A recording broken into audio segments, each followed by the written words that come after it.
framed underneath the snowy caps of the Chugach Mountains and Pioneer Peak in Palmer, Alaska, it's opening day for the Mat-Su Miners. It's a day of firsts for the Mat-Su Miners. It's deja vu all over again from Herman Brothers Field in Palmer, Alaska. The Miners begin the official second half of the season. Let's get ready for some midweek mayhem in the Mat-Su Valley. It is good to be back in Palmer, Alaska.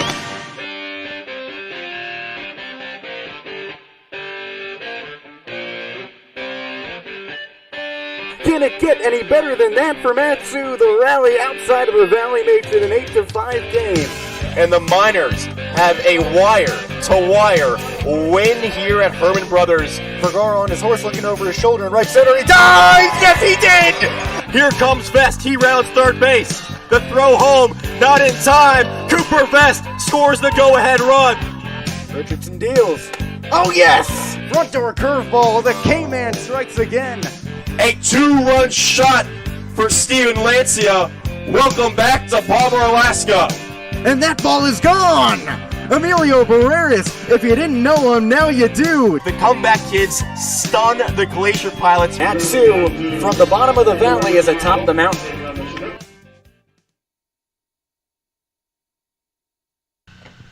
Believe it or not, we're back at Herman Brothers Field for some baseball. With Austin Barach, I'm Jesse Cook, and I guess the first place Miners and the fourth place Oilers aren't allowed to play normal games. This is the third doubleheader between the two, after Saturday was the fourth rainout between these two squads, and as a result, these teams will play one fewer game than the schedule normally would allow.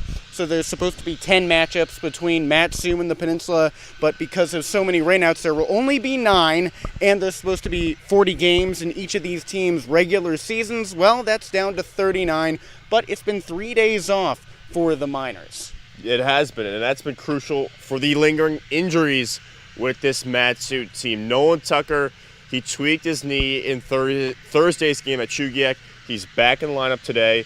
Emilio Barreras, he's still out right now, and Maddox Haley, he's still out. They're dealing with separate injuries as well. But the off days have, if there's one silver lining with all these rainouts, is that one, the magic number decreases, but two, that these guys have more time to get healthy and get right for this final stretch of the regular season. That's right. That magic number to make the playoffs is sitting at 7, and now with a 39-game season, that means there's only 12 more games to play for Mat-Su and the Peninsula. The Chugach Eagle River Chinooks are in last place with 17 losses, but if the Miners sweep the Oilers today, then they'll be back tied for last, with both the Chinooks and the Oilers having 17 losses.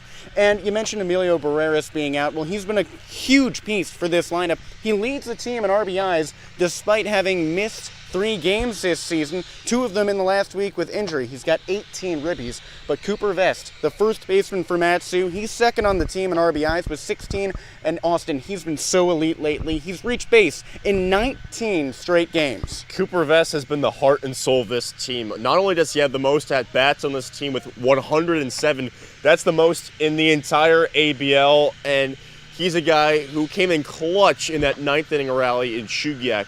A guy that's been so consistent throughout the season, also shows up in the big moments. He had a single that scored the game tying run, and then he scored the go-ahead run as well. He's just been a staple in this lineup for Tyler Brunn. Oh yeah, he was flying around the bases too. He's such a fast guy. And Mat-Su's starter, Drew Christo, he usually throws pretty hard, up above 95 miles an hour every now and then, but he struggled of late. His last start wasn't too bad. He went 4 innings, 4 hits, 1 run allowed, but he walked 5. The walks have been the issue, Jesse, certainly. It's been 5 walks, 6 walks. In his last 3 starts, he's recorded 16 walks, a big reason why he leads this team with 23 on this season. But again, it's a fresh start after all these rainouts, and it's his first start against the Peninsula Oilers. So there's reason to be more optimistic right now, especially, with every game mattering more. That's absolutely true. The walks for Mat-Su have been a major problem, like you just mentioned. The Miners average walking 6 batters every game. But nevertheless, Mat-Su is in first place, a game ahead of the Bucks and the Glacier Pilots. Then, all the way back at 4.5 games behind Mat-Su is Z's Oilers, and they're struggling to stay in the playoff race ahead of those Chinooks, who Mat-Su beat in the team's first 9th-inning come-from-behind victory of the season. Let's go back to those highlights from that thrilling affair. It's a day of firsts for the Mat-Su Miners. For the first time since June 8th, Braden Rogers is catching. For the first time since June 9th, Mario Bejarano is hitting. And for the first time since opening day, 38 days ago, Cannondale takes on the Chinooks. It's the first place Miners playing in Chugiak at Lee Jordan Field alongside Jesse Cook. I'm Austin Barach. The 2-2 count right here with 2 outs, 1 on. The pitch, fastball, down the middle, not called a strike. The throw on to second base, and he's out. Braden Rogers guns down Kevin Duran for the 3rd out of the inning. Wow, through 2 innings, it's still scoreless here at Lee Jordan Field. Runners on the corners, nobody out. Nothing in the top of the 4th. The 0-2, runner off for second. Bejarano swings. Batters up the middle on the ground. Fielded at short. The throw to first is in time, but Caden Carpenter scores. 1-0 the Miners lead in the top of the 4th, and Braden Rogers cruised into second base. So there's a runner in scoring position with 1 away and a 1-run lead. The 2-2. Swings, ropes it into right field. That's down for a hit. Thurston rounds third. He charges home. The throw to the plate is cut off, and Mat-Su leads 3-0. Stephen Lancia doesn't skip a beat. Doesn't matter if he's a starter or not. He's ready to fill in. The 0-2 again. Swung on, drilled to center field. That's down in front of Sebastian Tomerlin. That scores a run.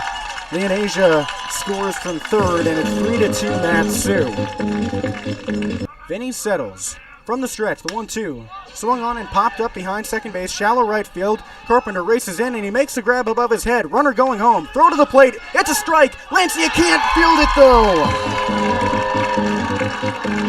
Beck scores and the Chinooks have the lead 4-3. 2-2 count. The pitch. Swing and a miss. Vinny Bianchi with a bang to end the inning. The pitch is swung on and roped into left field. That's a fair ball. Hannes rounds first base. The ball is in the corner. Hannes has second base. And he has himself a leadoff double to begin the top of the 9th. The game-tying run is 180 feet away. And that's a good start for Mat-Su. So here comes Cooper Vest. Who would you rather have in this situation? He doubled in the 1st, walked in the 3rd, struck out in the 5th, and grounded out to second in the 7th. He's got 1 homer this season. The pitch. Swung on, flared in left field. That's down for a base hit. Hannes is at third base. He's being waved home. The throw to the plate won't get there. Hannes is in. It's a tie game. An RBI single from Cooper Vest, and it's 4-4 at the top of the 9th.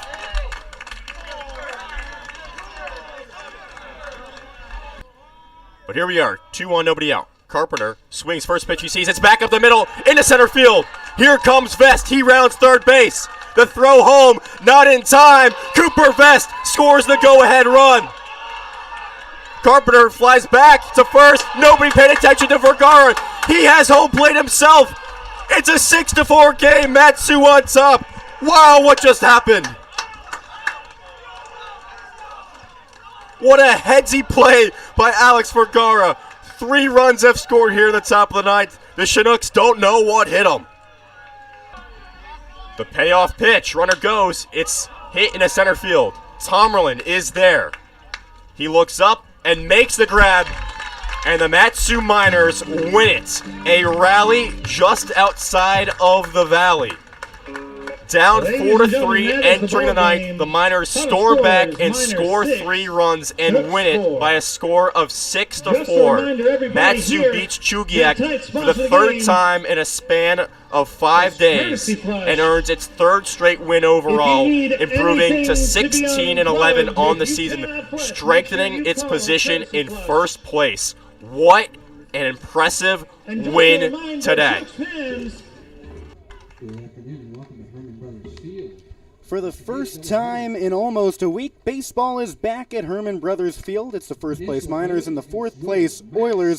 This is the third time these two are squaring off for a doubleheader. The Oilers are led by their center fielder, the number 3 hitter in the league, Nick Costello, with a .413 average. There's his counterpart in Matsu's catcher, Steven Lancia. He's second in the ABL with a .421 batting average. Another Matsu Miner hitter who has been red hot is Cooper Vest. The first baseman has reached base safely in 19 straight games. Matsu has really relied on him. The bats are bumping here in Palmer, Alaska, not to mention the fact that the burgers are hot. With Austin Barach, I'm Jesse Cook. Matsu and the Oilers going off. Those are some seasoned veterans on this team. Those are some seasoned burgers, not to mention that those are some seasoned pitchers. Matsu will throw Drew Christo in Game 1 and Ace Whitehead in Game 2. Those guys have both pitched a few times already this season. And Austin, let's get into those lineups right away. So, first of all, with those pitchers, Arnaud Mulamekic is starting for the Oilers, Drew Christo for the Miners, Matsu, who will be the acting road team in this first game. What can we expect? Well, what you can expect is probably a game that features lead changes. You talk about the last time these two teams faced off, it was 2-0 Oilers, then it was 2-2, and then Peninsula scored 7 runs in the later half of the game. The bullpen really fell apart for the Miners, but what is good news is that Nolan Tucker is back in this lineup. The leadoff man had to exit Thursday's game in Chugiak with an injury. These 3 days off certainly helped him. He said he's good to go. It's been better. He's been doing rehab. And for Christo, he's going to have to face the magic of Mulamekic because he has a 1.69 ERA, a 1.69 whip. Christo has to rise to the occasion in order for Matsu to pull off Game 1. That's right. Mulamekic, the Peninsula starter, he's one of 10 players in the league with an ERA under 2. Matsu has Nolan Tucker starting at second base and leading off.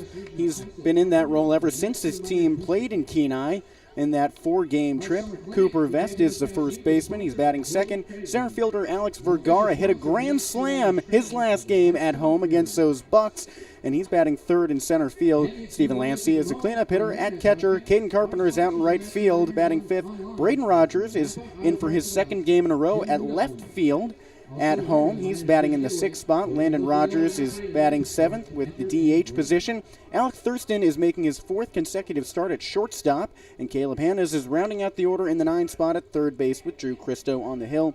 As for the visiting Oilers, who are the acting home team, they've got shortstop Owen McElpatrick leading off, followed by left fielder Drew B. Pinkston. In the 3rd spot, it's Nick Costello. You heard his name before. His bat has been great, although not so much against these Matsu Miners.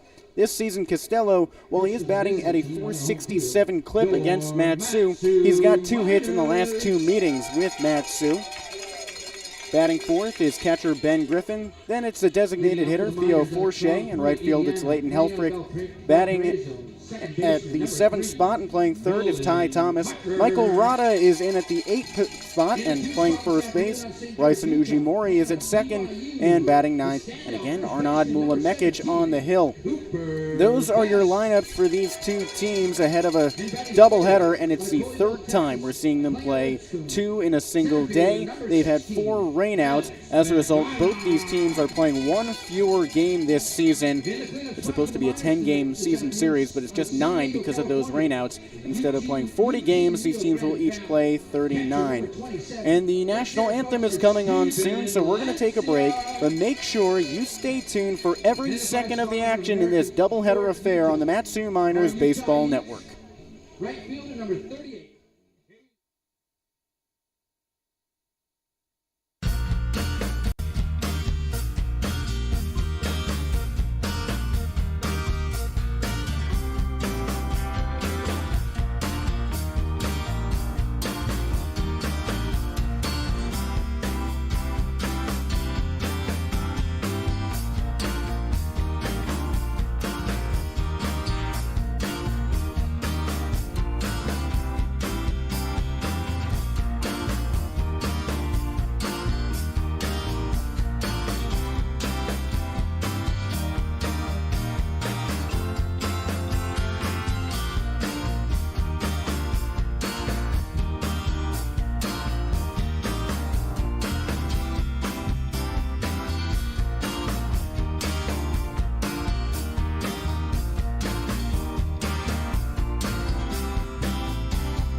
Welcome back into Herman Brothers Field. We're still ahead of first pitch with Austin Barach. I'm Jesse Cook.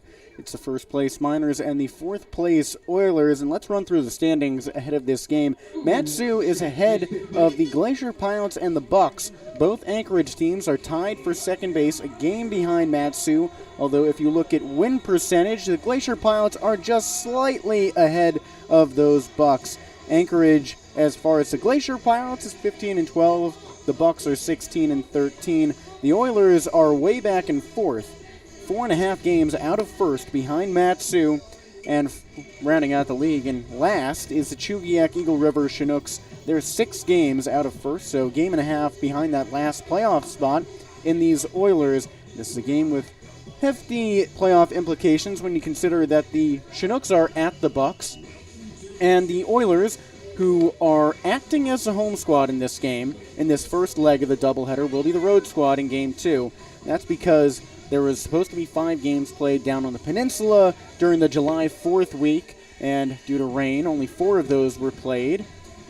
Due to rain on Saturday, there will be 1 fewer game played between these teams this season. It's supposed to be 10, there's only 9, so both these teams, instead of having a 40-game campaign, it'll only be 39. Austin Arnaud Mulamekic, he has been a bright spot for these Oilers. He's tied for 8th in the league in earned run average at 169. Yeah, don't let the 11-15 record fool you with the Peninsula Oilers pitching staff, because they have the best team ERA in the league at 4.06, just above the Miners. And Mulamekic is one of their best starters. I mean, we mentioned the 1.69 ERA, the 1.69 WHIP. He does struggle with the strikeouts and walks, just 14 strikeouts to 16 walks. But he's gone 16 innings, 16 very strong innings thus far.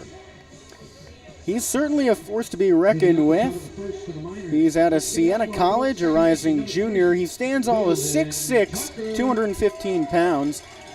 The big lefty has Nolan Tucker to lead things off, a southpaw against a southpaw. Tucker out of Valparaiso University. He stands at 5'9". Behind him, it's Cooper Vest and Alex Vergara. Here's the pitch. This is up high for a ball. 1-0 count for Nolan Tucker. That's right, he's 5'9", a rising junior, weighs 170 pounds. The 1-0, he swings and cuts it foul off to the left side. This is a new feeling for these teams, playing back at Herman Brothers Field after a week. Mat-Su, who hasn't played in 3 days. The 1-1, Tucker turns around on the inside curveball and fouls it to the backstop. 1-2 count. Tucker, not accustomed to striking out this season. He's done it 9 times in 51 at-bats. The 1-2. In the dirt for a ball. Ben Griffin is behind the dish for the Oilers. He's sat at the catcher against Mat-Su on 4 separate occasions before today. Here's the 2-2.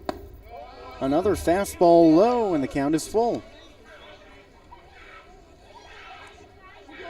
Mulamekic is a upstate New York native from Rego Park, out near Buffalo. The 3-2. Curveball swung on and hammered foul off to the left side. This is classic Nolan Tucker right here, protecting the plate. We saw him in the cages yesterday swinging a good bat, protecting the plate at all costs, especially with that inside-out swing that he's done so often this season. That's right. He was doing a lot of work on those low and outside pitches, pushing them off into left field. The 3-2 again. Swings, dribbler down the first base line. Mulamekic comes off the hill, rushes over to first. Tucker beats him to the bag. Mulamekic dived for the play. No one covered first, and Tucker has an infield hit to lead off the doubleheader day. That had trouble written all over it. Rod, the first baseman, just stared at Mulamekic, and he almost got himself with that great diving effort, but Tucker's on with the base hit. And that brings up Cooper Vest. You know, the NFL season rapidly approaching, and that DeAndre Hopkins deal, I'm thinking more and more about football. Doesn't that remind you of Cam Newton in the Super Bowl, staying away from the fumble, Michael Rada moving away from first base? Yeah, sadly. Here's the pitch to the lefty Vest. The BYU product watches a curveball low and away for a ball. We've mentioned it a couple times already. Vest has reached base in 19 straight games. He's been one of the most reliable hitters for Matsu this season. With the top RBI getter for the M's, Emilio Barreras, out of the lineup, Vest leads the team. That fastball is blown away for a strike. Barreras has 18 RBIs, Vest has 16, so of healthy players, he's number 1. And Emilio told me that he was feeling better, that he's probably not too far away from making his return to the lineup. The pitch. Vest swings at the 1-1, pops it up foul, left side, and out of play.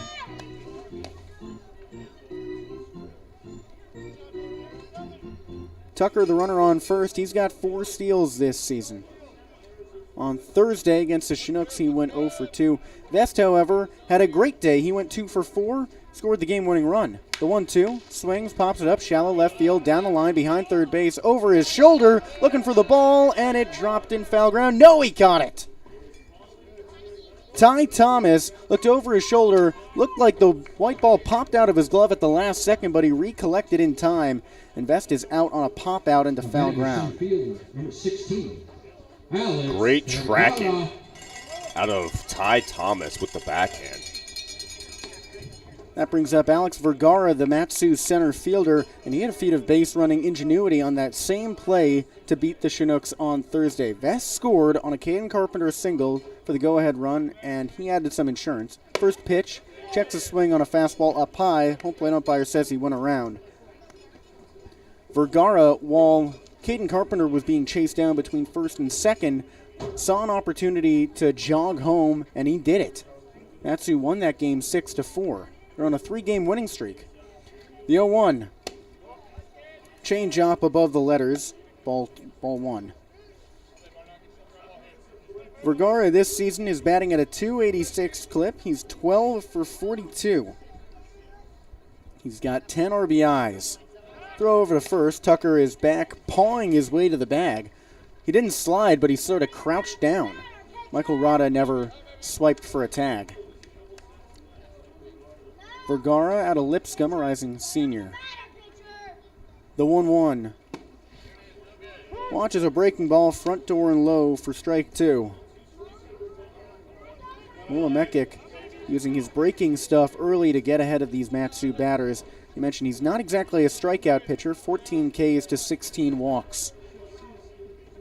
The 1-1. Up high for a ball. Although admission to the park was free today, because it's a Monday afternoon, still during work hours, Herman Brothers Field is yet to fill in its usual large numbers, but I expect that to change for Game 2. Agreed. 2-2, low for ball 3. And we usually see over 1,000 fans. Right now it's hanging right around, 300, 400, think? I'm not good with numbers, but I'd say less. It'll fill in. Full count to Vergara. Curveball misses up high, and he's aboard. Runners on first and second with 1 away for Matsu, and the cleanup bat and Steven Lancia due up. He's got a pair of home runs this season, both of them at home, and he can mash the ball. It feels weird that this is the top of the first inning, and the Miners are technically the road squad. Yeah, still an adjustment period right here, but Mulamekic comes set. He deals. Lancia checks a swing on a curveball at the knees. That's a strike. Matsu is in its all-white jerseys with green and gold socks. Green lettering across the chest, a gold outline. Green numbers on the back as well. The Oilers are wearing gray pants with their sleeveless black jerseys and red sleeves. The 0-1. Mulamekic falls off the hill. That's a balk. He went from the stretch, looked back at second while he was throwing, and slipped. So Matsu has 2 men in scoring position now. 1 away for arguably one of the hottest hitters in the league. Lancia sits at second in batting average with a .421 clip. That's in the entire ABL. Followed closely by Peninsula's center fielder, Nick Costello. The 0-1, he swings, rips it foul off to the left side. Lancia gets on base at a .507 clip. That's 24 hits, add in 11 walks, and a hit by pitch. Went 1 for 3 on Thursday night. He had an RBI. The 0-2. This is high and away. Ben Griffin does a 360 spin grab in the ball. I cannot believe he stopped that. He totally webbed it. It was a snow cone grab in the catcher's mitt. Luckily for the Oilers, that's not a passed ball. Anyone else, it might have been. The 1-2. Lancia swings and misses. Just behind the fastball, and that's the 13th time the Mat-Su catcher has been retired by way of the K this year. That brings up Caden Carpenter. So Cooper Vest and Alex Vergara both batted earlier this inning. They scored on his hit on Thursday night against the Chugiak Eagle River Chinooks in the minors' first come-from-behind ninth-inning victory. He split the defense, had one up the middle. Vest scored from second. Vergara came around from first. Lefty-lefty matchup, the pitch. He swings, ropes it foul off to the left side. And Carpenter, he's been hot of late. Batting .268, but that's bumped up from below the Mendoza line. Yeah, he's been one of the best hitters over the last month, really, in the league. Willamekic's 0-1. He swings and nails it foul to the left side. So Mat-Su, one strike away from stranding two runners in scoring position. Vergara on second, Tucker, the leadoff man, on third. They were moved over there thanks to a balk. Tucker boarded on an infield hit, and Vergara walked. 2 away, 0-0, top of the first. Lefty from the stretch. High and inside for a ball. Carpenter comes to the Mat-Su Valley out of Utah. He's a Ute, a rising sophomore. Normally he'd be seen in red and gold, and red and black, but today, green and gold. The 1-2, low for a ball. Well, I actually did see him in red and black this morning at the Alaska Club, where there were actually more Oilers players than Miners players. It almost felt like a road game. Well, this is technically. Oh, foreshadowing. The 2-2 to Carpenter. Curveball misses up high. The Oilers, they're home to Kenai, about 4 hours south. So when they go on a road trip, they're staying there for a while, not driving there and back in one day. So they're staying up here in Palmer while they're playing the Miners. They were just in Chugiak yesterday, about 25 minutes down the road. Full count, 2 away. The pitch swings, lifts it off the end of the bat to the left side and out of play. This is, I know I mentioned it's classic Tucker in the leadoff spot. This is classic Caden Carpenter right here, down 0-2. Hey, don't worry about it. I'm going to fight. I'm going to get it to a full count.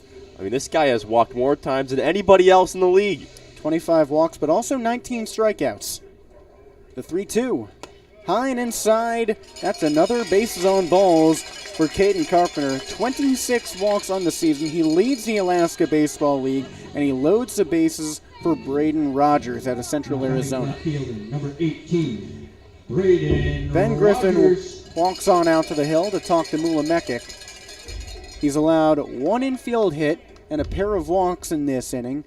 The other two batters were a pop out down the third base line and a strikeout. He retired arguably the two most dangerous bats in the lineup in Vest and Lancia, because Vest has reached base in 19 straight games. He's second on the team in RBIs. Lancia is second in the entire league in batting average, but it's everyone else who's getting it done. Braden Rogers at the dish now. He had some playing time down in the Peninsula. Most recently, he went 1 for 1 in the second leg of the doubleheader on July 5th against these Oilers. Lefty-righty matchup. First pitch, he watches a changeup high for ball 1. Carpenter on first, he walked. Vergara on second, he walked. Tucker had that infield hit, he's on third. The 1-0, Rogers swings and pops it up on the infield grass. Right side, Rada in between first and second, reaches and makes a two-handed grab just in front of his right shoulder. So Mat-Su loads the bases but can't score in the top of the first. We move on to the bottom half of the first inning with the Oilers acting as the home squad despite being on the road. They've got McElpatrick, Pinkston, and Costello set to lead off their day. We'll be back in just a moment. 0-0 heading to the bottom of the first.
It's the bottom of the first inning from Herman Brothers Field, but the road squad is batting. With Austin Barach, I'm Jesse Cook.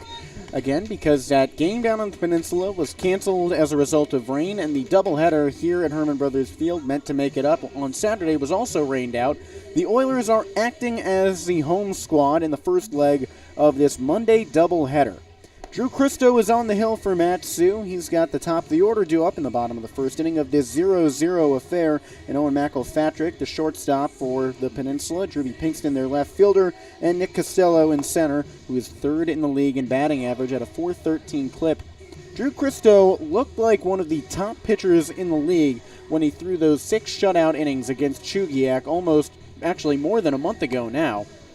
The Nebraska product since then has had some problem with walks, however.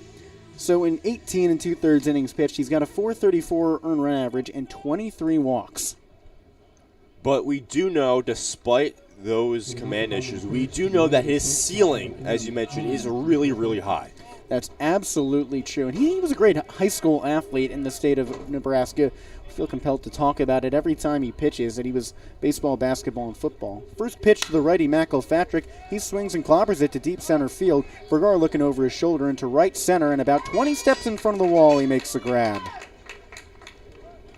We've seen Vergara go airborne for diving catches this season, so looked like he was thinking the same there, but that ball hung up there a little too long and gave him an extra second. That brings up Drewby Pinkston, another outfielder. He plays left for these Oilers, and he hits from the left side as well. Christo's first pitch misses low for a ball. Remember, Pinkston was at the center of a controversial play the last time these teams played last week on Sunday right here in Palmer. The 1-0. Called a strike, low and away. Brandon Downer was in the midst of an elite performance, hadn't allowed a hit, but then Pinkston hit a dribbler in front of the plate that hit off catcher Stephen Lancia's glove. The 1-1. He swings, pops it up, foul off to the left side. It's a 1-2 count. Lancia argued with the umpire that the ball hit his glove behind the plate before entering fair play, but the umpire disagreed, and Pinkston legged out an infield hit thanks to the indifference. The 1-2. He swings, bobbles it up the middle. Christo stabs it and underhands to first. A leisurely out number 2. 2 up, 2 down for the Oilers, and that brings up the dangerous bat of Nick Costello. Yeah, it's been a good start right here for Christo. Early, quick 2 outs. But yes, here is your challenge, Nick Costello. So we know how good of a bat he has against other teams, batting at a .413 clip. The last 2 games against Mat-Su, just 2 hits, but he bats at a remarkable .467 clip. The pitch to the lefty misses up high and away for a ball. Costello, against the minors this season, has been electric. He's reached base 58.3% of the time. The 1-0. That's a fastball at the belt for a strike. He started in 6 games against Mat-Su. That means all but 1 that these teams have played. He's got 2 home runs against the minors as well. The 1-1. That's a strike, low and away. 1-1 count for Costello. And a home plate umpire has established a big strike zone, especially on that outside corner to lefties. The pitch to the UC San Diego Jr. He swings and misses. Prime Drew Christo. This is what we saw earlier in the season. 1 inning in, and he's back. 0-0 remains the score through 1. Mat-Su's got the 7, 8, 9 hitters due up in Landon Rogers, Alec Thurston, and Caleb Hannes. We'll be back in just a moment.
Baseball action rolls along in the Mat-Su Valley. 0-0 is the score between the hometown Miners and the road Oilers, although in this game it's flipped.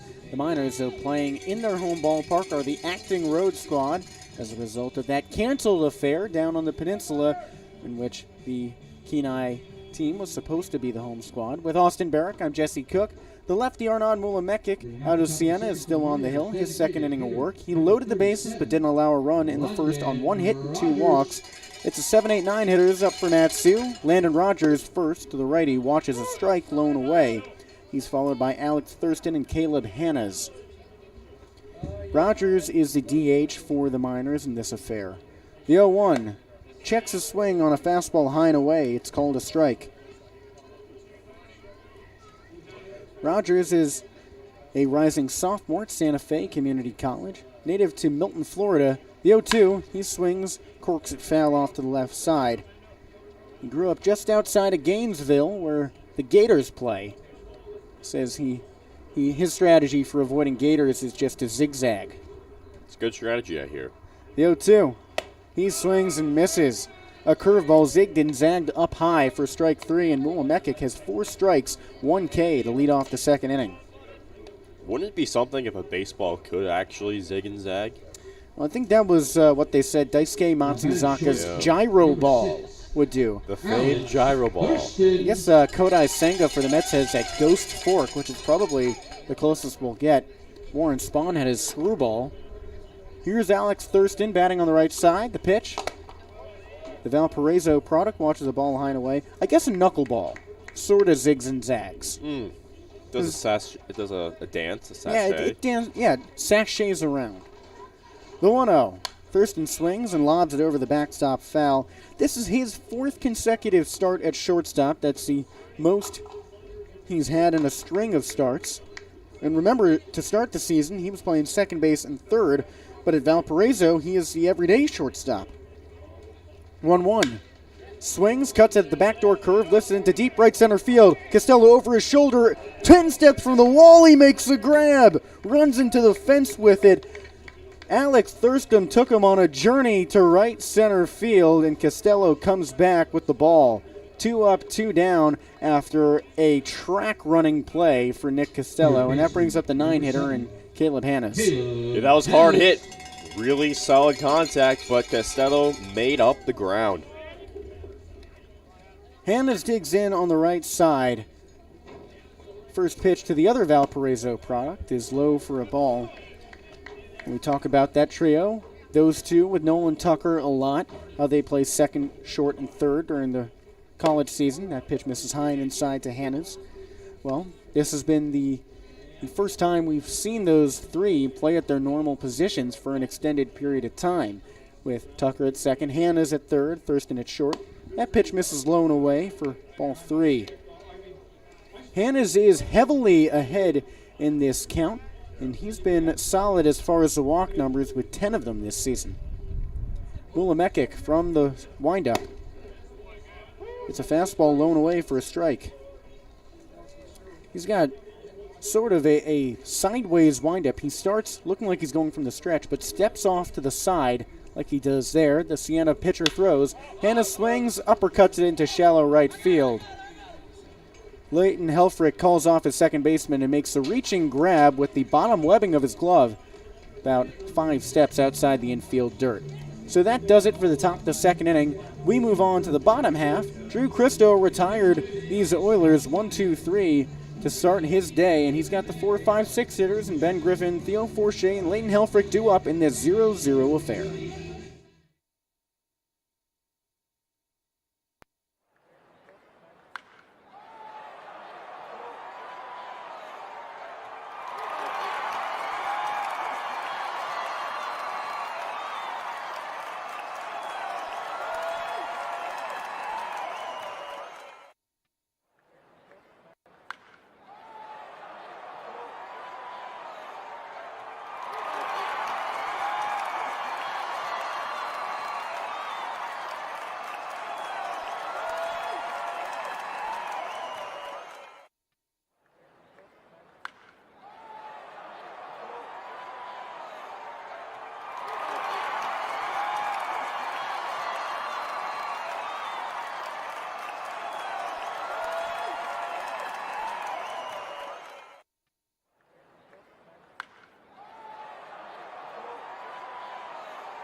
We're back to the action at Herman Brothers Field. The Oilers batting in the bottom of the second inning of this 0-0 contest, the first leg of a 7-inning doubleheader, the last time that the Oilers and the Miners will meet during the regular season. With Austin Barach, I'm Jesse Cook. Drew Christo still on the hill. He had a great first inning, went down 1-2-3, picking off the top batters in this Peninsula order in McElpatrick, Pinkston, and Costello. Now he's got the meat of the lineup in Ben Griffin, Theo Forche, and Leighton Helfrich.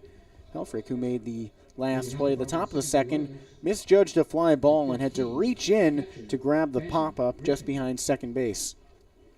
Ben Griffin, the catcher, had his work cut out for him on defense in the first inning. He made a great play behind the dish that probably saved a run. Righty-righty matchup. Christo fires from the windup. This is up high and in. With runners on second and third, Arnaud Mulamekic fired a fastball high and away, and Griffin did a 360 turnaround to catch the ball, and he got it during the motion. The 1-0 is a swing and miss at the knees. Christo's fastball working well. Yeah, you talk about that defensive play. How many catchers have we seen miss that ball, and that's an easy run from third base? All of them. That's the first one. The 1-1. Called a strike high and inside. Griffin has backed up his defense with an okay bat against Matsu, 5 for 19 on the year. The 1-2. Fastball low and away, called third strike. Christo has back-to-back Ks across a pair of innings. 4 up, 4 down to start the day for Christo, and that brings up the 5-hitter and Forche. That was filth. Talk about command. Oh, it's back. That just dotted the corner. Well, he had so many problems with walks against the Chinooks that first time out after his 6 shutout frames. Walked 6 batters, didn't make it out of the second inning then. The pitch to Forche is a fastball low and away for a ball. And after then, it seemed like he had incremental growth. He went 2 2/3 innings the next time he pitched. The 1-0 swung on and popped a foul off to the right side. And then Christo, in his last outing, went a full 4 innings before being pulled. He went 4+, allowed 1 run on 4 hits, but he walked 5 batters. The 1-1 to Forche. Swings and misses. Breaking ball in the dirt.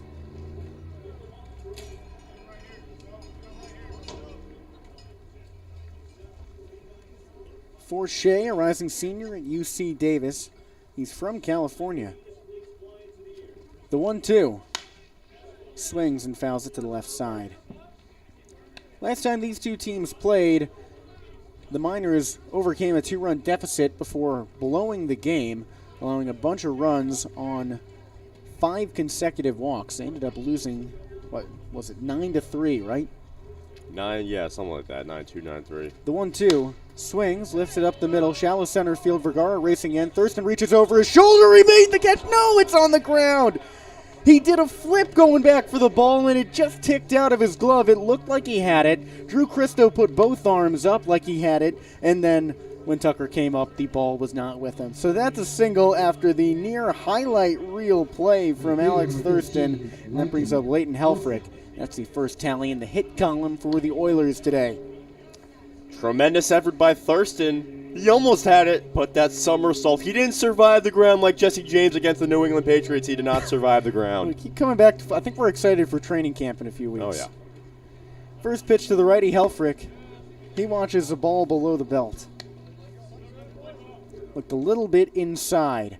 He's still finding his location on his changeup. Helfrich, another UC Davis product. The 1-0. Fastball below the knees for a ball.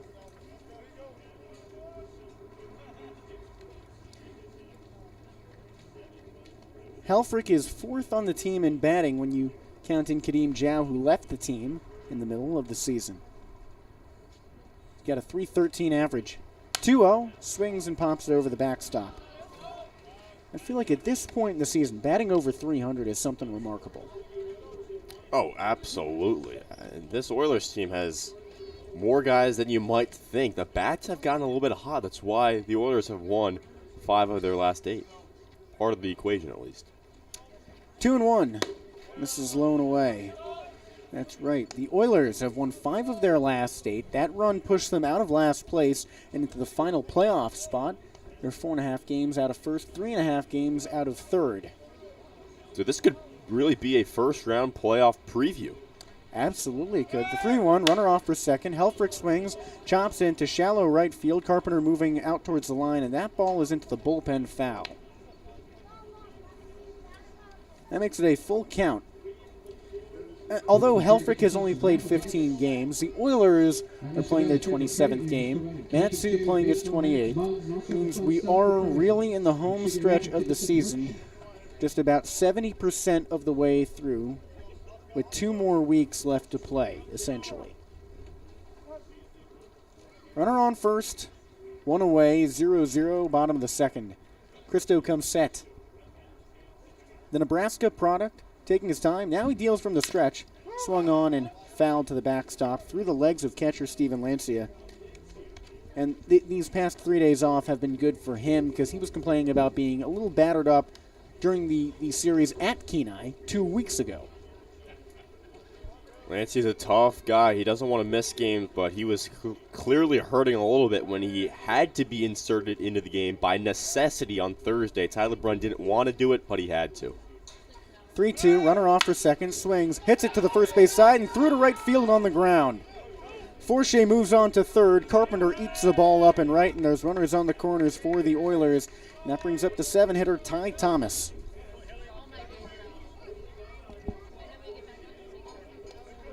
A rare case of the hit and run working to perfection for the hitting team. Well, it's the second time that the Oilers have implemented a successful hit and run against Matsu. They did it back in the first leg of the doubleheader on July 5th, that last day that these teams played on the Peninsula. Righty-righty matchup, runner on first, runner on third. The pitch checks a swing on a fastball right down the middle. And going back to Lancia, it's been a revolving door of catchers for Matsu. You started off with Austin Machado, who left due to family reasons. Braden Rogers was the backup then. He's in left field, and he's the backup again after Grant Farlander left the team with an illness. The 0-1, swing and a miss up high. Christo working well with the high cheese. Yeah, that fastball has been Christo's calling card, not just today, but all season. And here's a guy in Thomas who strikes out a lot, 22 punch-outs on the year. Christo readies. He pitches. Check swing low away. First base umpire says he went. 23 strikeouts. Christo has his third of the game.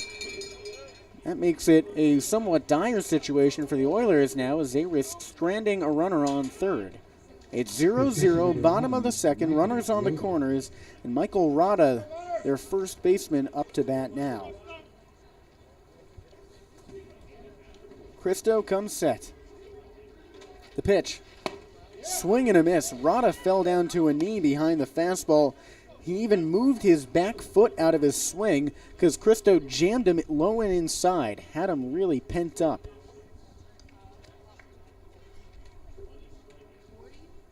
His 0-1. Check swing on a curveball low and away in the dirt. Runner breaks for seconds, and Lancia doesn't even throw. So Helfrich into scoring position. There's runners on second and third for Kenai with 2 away and a 1-1 count for Michael Rada. He's batting at a 159 pace this season, not exactly inspiring in the RBI department either, with just 6. The 1-1, swing and a miss. Christo just beats him with the fastball high and inside. Why not keep going to that well at this point? Why not? Maybe get him to chase up, maybe tag away. He's got options. Well, that's twice that Rada has been drastically behind the heater. The 1-2. High and inside. He didn't bite, but Rada almost fell out of the batter's box, which would have been an automatic strike, but he held himself up. He watched that pitch the entire way. 0-0 the score in the bottom of the second of game 1 of 2 on this Monday afternoon. Runners on second and third. The 2-2 swings and foul tips it to the third base side.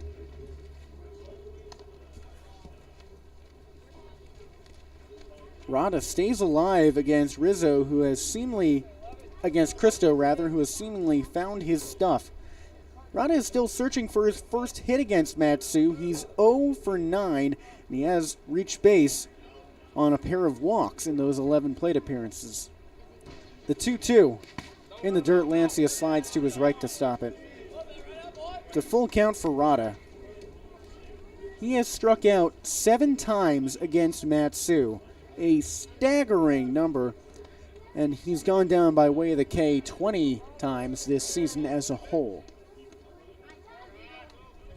Cristo, the big righty, he's sent 21 batters away with a strikeout. The 3-2, high and away, strike 3. Cristo with his 4th K of the afternoon, his 3rd in that second inning. 0-0 remains the score as we move on to the 3rd of this 7-inning affair. Matsu's got the top of the order up, and Tucker, Vest, and Vergara ready to do some damage.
Second baseman, number 3, Nolan Tucker.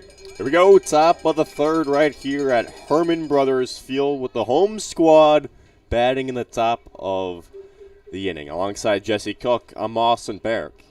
The pitch to Tucker dips at the knees for a strike. Mulamekic has been on his game so far, has allowed no runs, of course. Tucker, the leadoff man. That one skips away. Tucker got on with an infield single his first time up. One of those swinging bunts, if you will. A play where the pitcher went into a headfirst dive and nearly made the play. The 1-1 is roped. Snagged by the first baseman Rada. Underhands to Mulamekic, and this time it is out. Another bang-bang play at first with those two, and this time it goes the way of the Oilers. One gone in the top of the 3rd. And Nolan Tucker making Arnaud Mulamekic get his miles in on the hill. Beat him out for that infield hit in the first, and there, like you said, bang-bang play to first base. But the Oilers do prevail. So here's Cooper Vest, batting around .260 this season, popped up in the first inning. Mulamekic's first pitch. Change-up in there for a strike.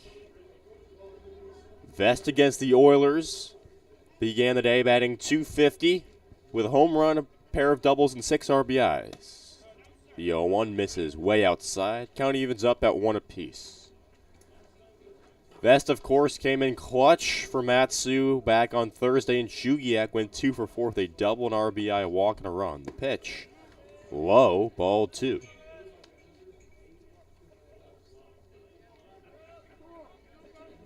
Cooper leads this team in doubles, triples, and at-bats.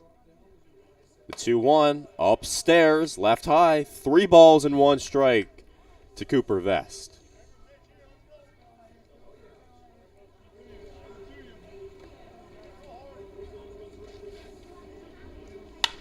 Vest turns on one, but it tails foul near that Matsu bullpen. It's a full count. Vest is not one to walk a whole lot. He's only done it 7 times this season, but he's got 17 strikeouts, which is alarming. The payoff pitch flared up and out of play. Still 3-2. He's got 3 walks against the Oilers to 2 strikeouts. So hasn't done much of each, but he's got more walks against this team than against anybody else. Mulamekic again, the pitch. Back up the middle. Shortstop is there, though. McElpatrick fires on a first and plenty of time for out number 2. Well, by all accounts, that looked like a great swing for Vest. He put it in the right spot up the middle, but McElpatrick was shifting over to his left, and that made it an easy play because all he had to do was come in and field the ball on the left side of his body. That's an easy transfer when you're already moving over to first. Yeah, that ground out hit on the second base side of the mound, but the shortstop, McElpatrick, knew exactly where he was supposed to be. So with 2 gone and nobody on the base path, here's Alex Vergara, who earned a walk his last time up. He's actually walked his last 2 plate appearances dating back to Thursday. Watches the fastball up and outside for ball 1. Thursday, he wasn't even supposed to play. Yeah. Tyler Brunn exhausted all of his options. I asked him after the game, was that the gutsiest win of the season? He said absolutely 100% yes. The pitch fouled off of his foot. It's 1-1. Vergara is okay. So he bats .286 on the season. That's good for second best on the team. 12 hits and 42 at-bats, but his splits against the Oilers have not been good. The Oilers have been his kryptonite. He is 2 for 19 against Peninsula. That is a 105 line. The pitch. Swing and a miss. 1 ball and 2 strikes after that changeup fooled him. He has at least 2 base hits in every start against non-Oilers teams. The 1-2. Upstairs, it's 2-2. Vergara's a guy with such heavy power, although he hasn't shown it against the Oilers. He muscled out a grand slam to opposite field on Wednesday. Not many people can say that. The pitch. Swung on, popped up in a left field. Pinkston makes room and makes a catch in plenty of space for out number 3. Mulamekic with a 1-2-3 top of the third after 2.5. It's still scoreless here at Harmon Brothers. We'll be right back for 9-1-2.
Drew Christo back on the hill for the Matsu Miners as we enter the bottom half of the 3rd inning alongside Jesse Cook. I'm Austin Barach. Christo has struck out 4 Oilers batters so far. He's faced 8 of them, and he's set to face 9-1-2 in Ryson, Yuji Mori, Owen McElpatrick, and Drew B. Pinkston. This is a make-or-break inning for Matsu because if Christo can make it past that 3rd inning, which has sort of been his midway point thus far this season, then he's probably in for a good start. Last time out, he made it to the 5th inning before needing some help, but the time before that, he went 2 2/3 innings, and it didn't turn out well for him because that's where he lost his juice. Head coach Tyler Brunn loves when his starters can at least reach the 5th inning. Today, of course, 2 doubleheaders, so a 5th inning outing would be even better. First pitch of Yuji Mori. It's a big hack and a miss. First strike 1 on the inner half of the plate. Yuji Mori, a rising sophomore out of UC San Diego, is batting just .154 on the season. Christo, the 0-1, skips low, it's 1-1. Yuji Mori has also been not great against Matsu. He's just 1 for 13 on the season against the Miners. Half of his at-bats have come against this team. The 1-1 sails way outside. 2 balls and 1 strike to the 9-hitter.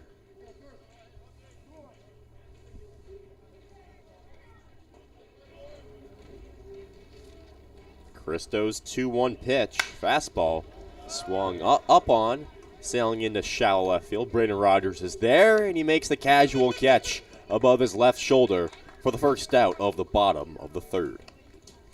It's a good job by Braden Rogers adapting to the left field spot. We know he's a utility player, and that wasn't a hard play to make. All he had to do was basically move about 5.5 steps to his right. But he's filling in for Maddox Haley, who's a big piece in this lineup, and he's out for a while due to that ankle injury. Yeah, we saw him still limping around a little bit, but less of a limp in pregame activities, as Christo's first pitch to McElpatrick is a front door breaking ball that's too far inside. It's 1-0 to McElpatrick, who flied out to Alex Vergara in center in the bottom of the first. Christo's 1-0 offering. Hit him!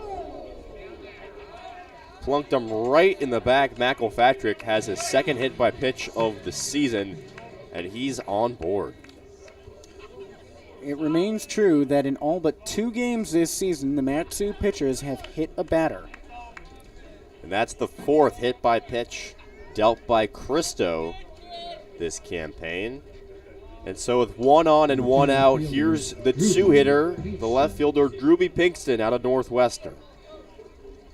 He was a victim of a pair of hit-by pitches the last time these teams played on the Peninsula. It was back-to-back plate appearances for him. Second game on July 5th. Yeah, really, it's frankly unbelievable. He went from 1 hit by pitch to 6 in a matter of about a week. And it brings the third baseman Caleb Hannes in on the grass of the infield.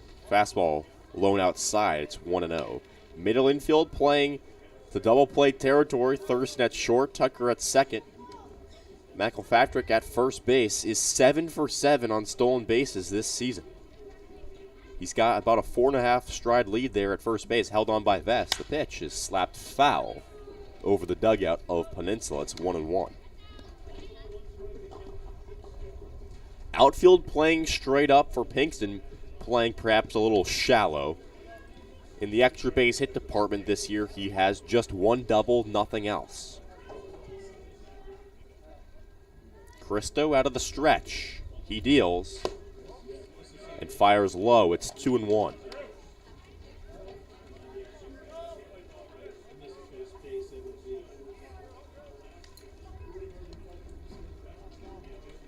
Pinkston went 1 for 5 at Chugiak on Friday, a day after the Miners were there to play the Chinooks. Christo checks in on McElpatrick, back safely, head first slide.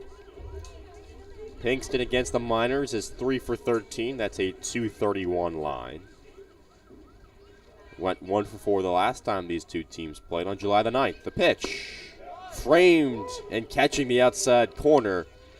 2 balls and 2 strikes. Pinkston says, where was that pitch? Hoping umpire says, got the corner. So it's a 2-2 count to the 2-hitter.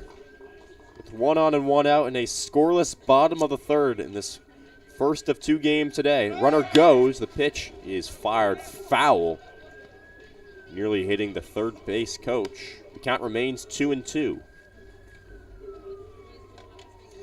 The Oilers already had that successful hit and run earlier in the game, last inning, when Leighton Helfrich smashed one into right field that brought Theo Forshea to third.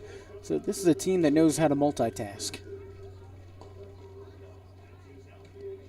Playing some small ball. Runner goes again. It's hit softly into the third base hole. Hannes is there, fires on the first for the out. The runner tries for third base. The throw there, Thurston covering, and he got him.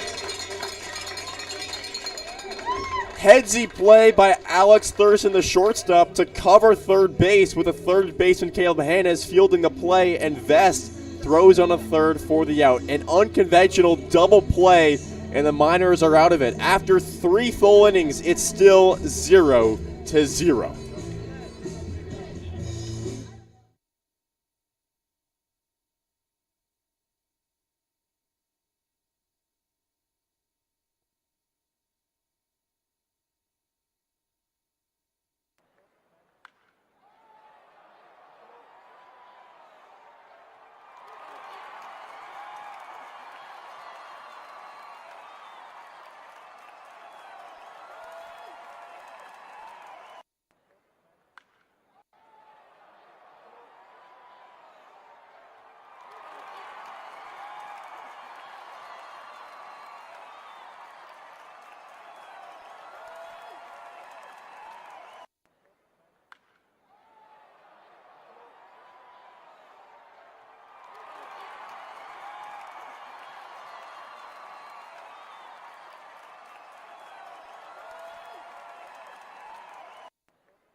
We've reached the top of the 4th inning, but in that inning break, we have to announce that Oilers left fielder Groovy Pinkston was injured running to first base during that double play. So the shortstop, McElpatrick, moves to replace him in left field. And now number 12, Michael Elko, moves to shortstop to replace where McElpatrick was playing. So unfortunate news for Pinkston. We don't know the severity of his injury yet. Here in the top of the 4th, it's still Arnad Mulamekic facing 4-5-6 and Lancia, Carpenter, and Braden Rogers. Lancia struck out swinging his first time up. The pitch down low for ball 1.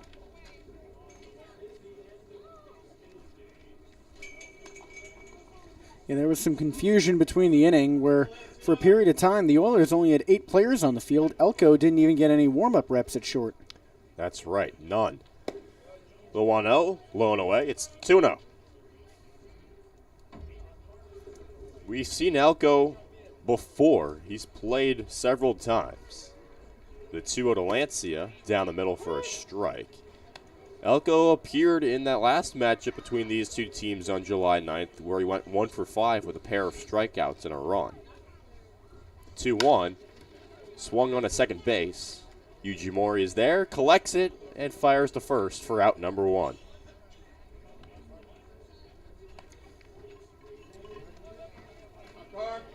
This has been a game of small ball. No extra base hits. There's 3 hits between these two squads, one for Matsu, and that came on the infield grass. The Oilers cobbled together both their knocks in the second inning.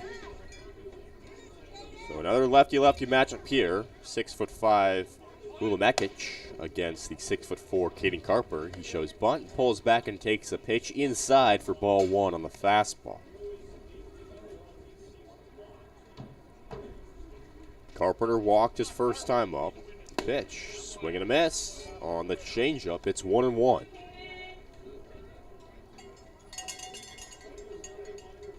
Carpenter went 3 for 4 against Peninsula on the 9th, 8 days ago in that loss right here at Herman Brothers. The 1-1 misses way upstairs around the head level. 2 balls, 1 strike. To the 5-hitter, Caden Carpenter. It's usually Maddox Haley batting 5th, but with his injury, Carpenter slides up a spot. Stares at a strike right above the knees. It's a 2-2 count. Outfield playing straight up. Rada, the first baseman, playing a little close to that line. The 2-2, swing and foul tipped past Griffin, so count remains at 2 apiece. Carpenter readjusts his batting gloves. He was wearing batting gloves with a little bit of a red in batting practice, now back to his classic all whites for the game. 2-2, high swing and a miss. He tried to check his swing, but went around, and Carpenter is down by way of the K. The 3rd punch out for Mulamekic today. 2 gone in the 4th. Maybe he should go back to his batting practice gloves.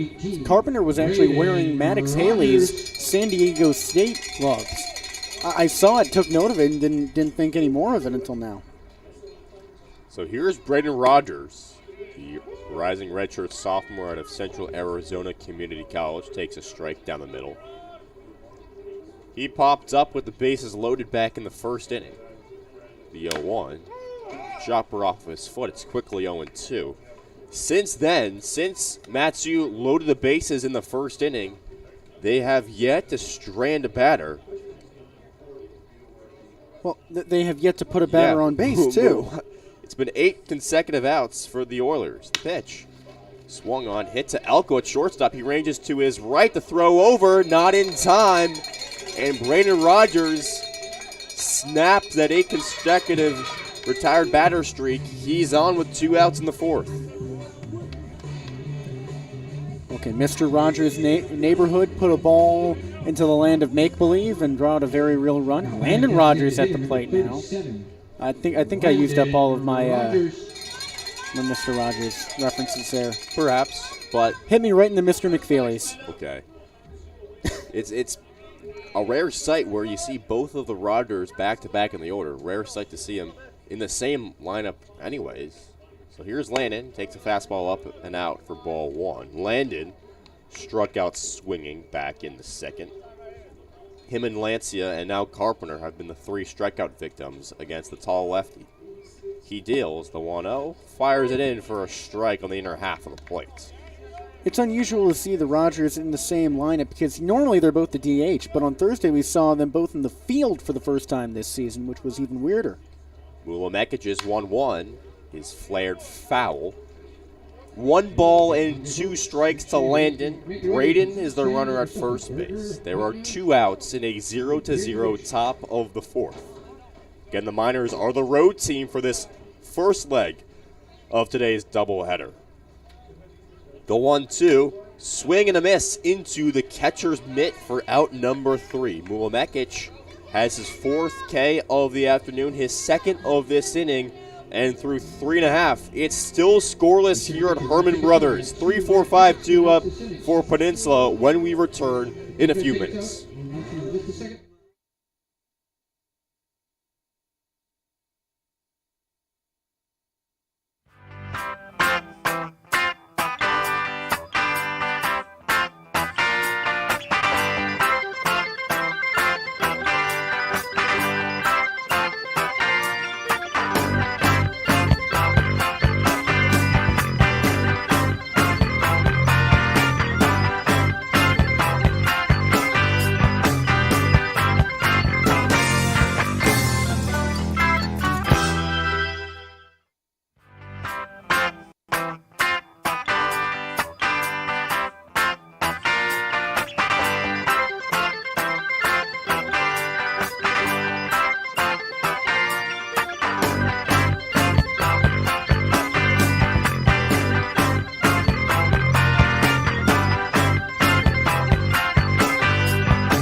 If you hate runs, this has been your game so far. To my left is Jesse Cook. I'm Austin Barach. It's still 0-0 with the heart of the order due up for Peninsula. Nick Costello, Ben Griffin, and Theo Forche due up against the big righty out of Nebraska, Drew Christo. Leading up for the Oilers, center field, number 26, Nick Costello. The Oilers had a 5-3-6 double play to end the 3rd inning. And here's Costello, the big lefty, struck out swinging his first time up in the 1st and belts one foul just over the fencing behind home plate for strike 1.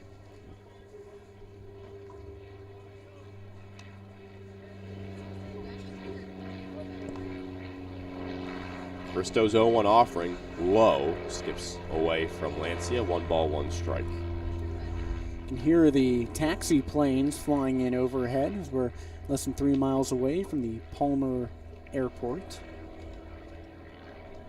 A nice airport where cows live off in the perimeter. The 1-1, up and out on a fastball. 2 balls, 1 strike. That's right. I think you know well. That's the highlight of my drive to the ballpark. Is the planes are cool, but I love seeing the cows. Jesse loves the cows. The 2-1, up and away. 3 balls, 1 strike. Christo from Nebraska. You think they got cows there? In Nebraska? Do they have corn? Do they have blue sky? They have corn. I know that. Absolutely, they got cows. 3-1. That one stings the outside corner, bringing up a full count. Costello out of UC San Diego. You've been to San Diego. Cows there? I think there's cows everywhere. Home of America. All right. The full pitch is blasted into right field, but directly at Carpenter. He makes the grab, and there's one gone in the bottom of the fourth. Where do you think in this world is bereft of cows? And they've got them on the equator. 15 What about like really cold climates? They got them up here. Okay, what about Antarctica? What? What about the North Pole? Okay, probably not. I mean places with people.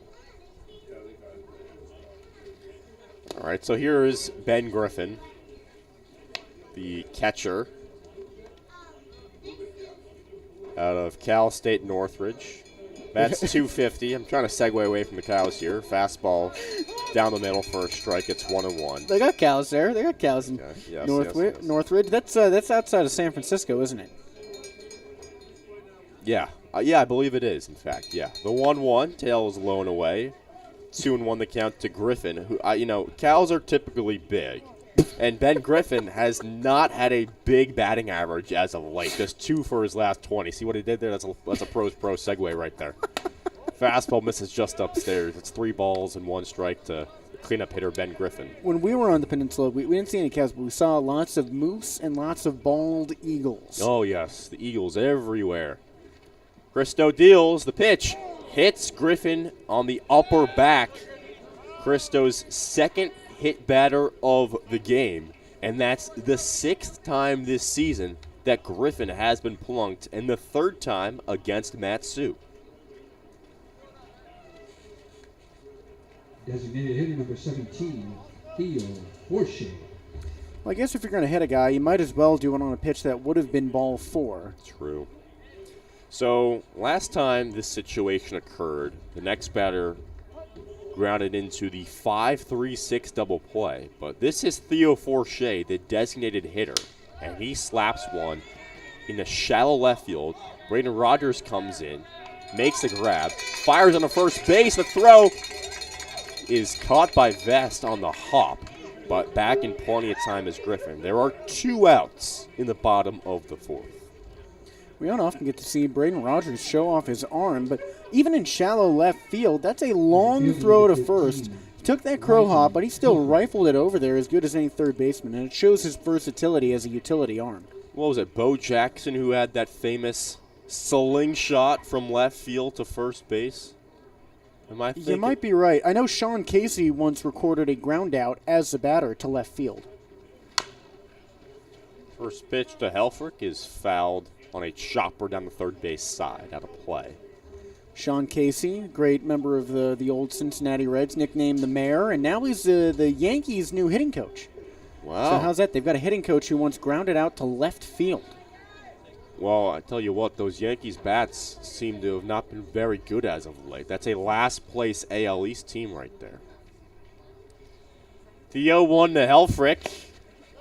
Misses low and outside. Stopped by Lancia, arranging to his right. Helfrich singled back in the 2nd inning. That was on that hit and run play where Forche went from first to third base.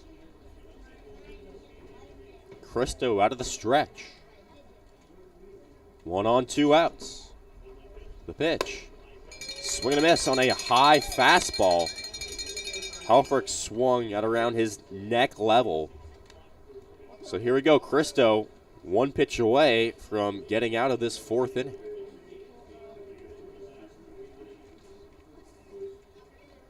He checks on the runner. Back just in time. Forche with the head first slide is 2 for 2 in stolen bases this season. Excuse me, that's actually Ben Griffin, who is 9 for 9 in stolen bases this season. The pitch stings the inside corner. Helfrich got caught looking at a fastball. That is Christo's 5th punch-out of the afternoon. Through 4 innings, it's still scoreless at Herman Brothers Field.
We're bringing it back to you from Herman Brothers Field for the top of the 5th inning in the first leg of this 7-inning set of double headers.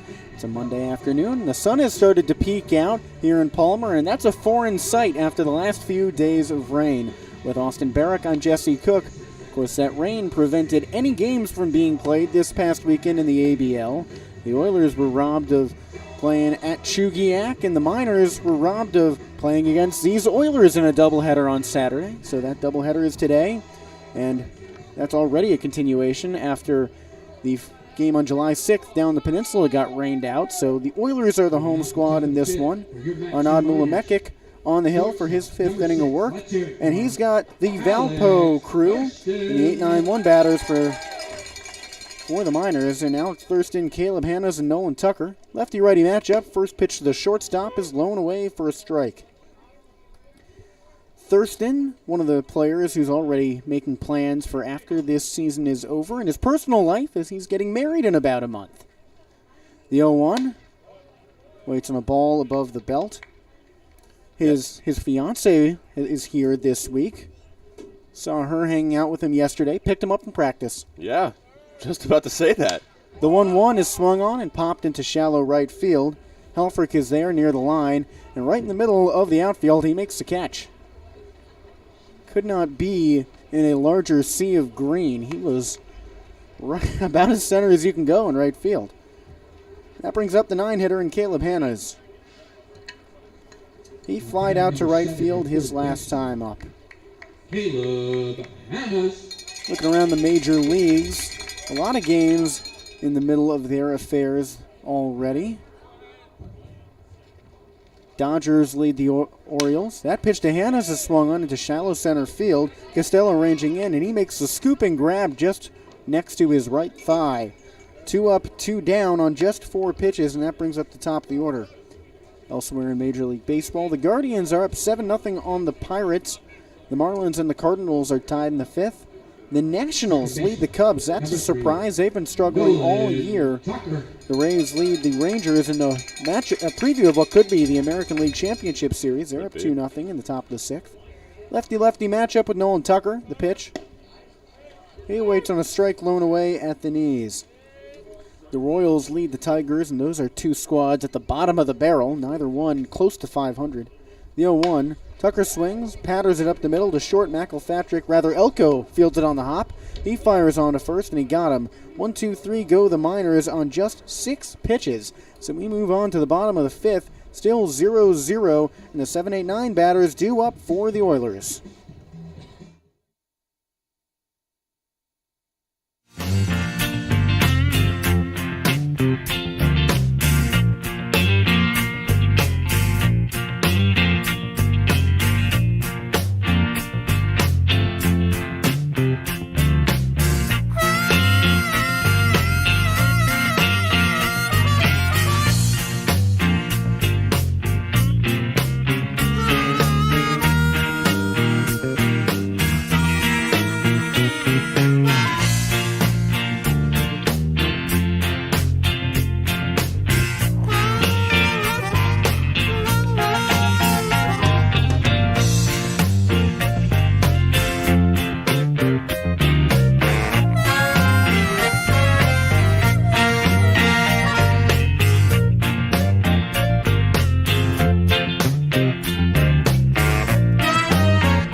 The 5th inning rolls along here at Herman Brothers Field in Palmer, Alaska. It's a 0-0 affair in the first leg of this 7-inning doubleheader.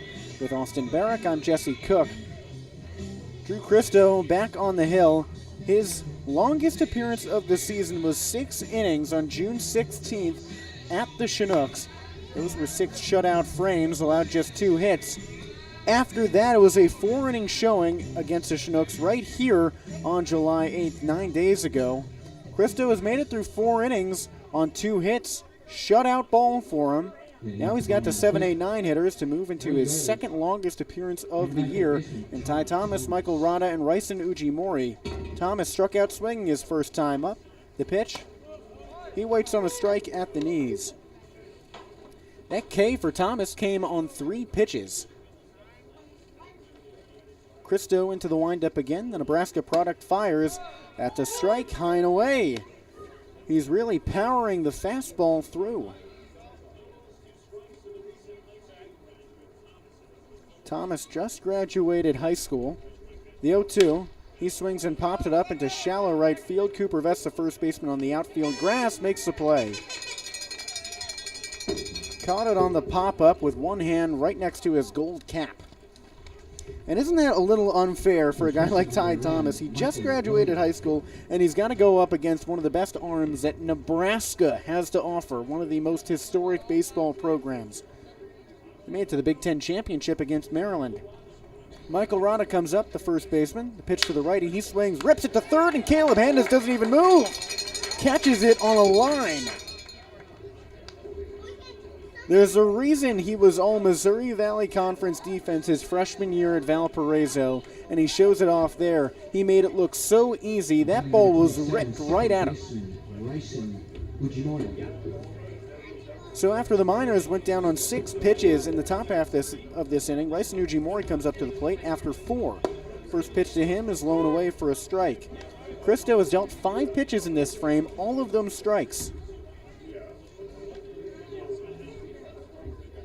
0-1. The righty throws to the lefty. He checks his swing as a curveball misses in the dirt. Man, at some point, somebody's got to score, you figure, right? It's a 7-inning game. It's already the bottom of the 5th. Hard to win with 0, and that's true. The 1-1. Ujimori watches a fastball at the knees for a strike. The UC San Diego product danced away like that pitch was too far inside, but that's what happens when you crowd the plate. He's got his back foot on the inside white line.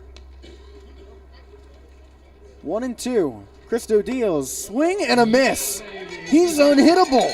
Cristo has allowed just 2 hits in 5 innings of work, and if you're counting up the strikeouts, that's his 6th. We move on to the 6th inning. Matsu's got its 2, 3, 4 hitters due up in Vest, Vergara, and Lancia in a verifiable pitcher's duel.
Same 0-0 score in the top of the 6th, but a different pitcher for the Oilers.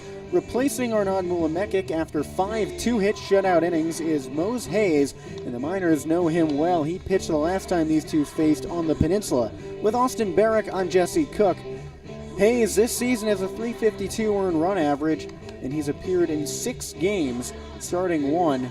That start came against the Miners. He went 4 innings and earned the win in the doubleheader on July 5th. In that second game, The Oilers won 5-0, and Hayes struck out 7 batters with that dirty curveball. It dropped from 12 to 6, despite the fact that it moves about 70 miles an hour. Hayes, there was something going on that day where that curveball was simply unhittable. Even the best hitters on this Matsu team were struggling to make contact with it. That's right. He was really strong against a good Matsu lineup that's boosted its average from 208 in the last week of June all the way up to a 251 team average.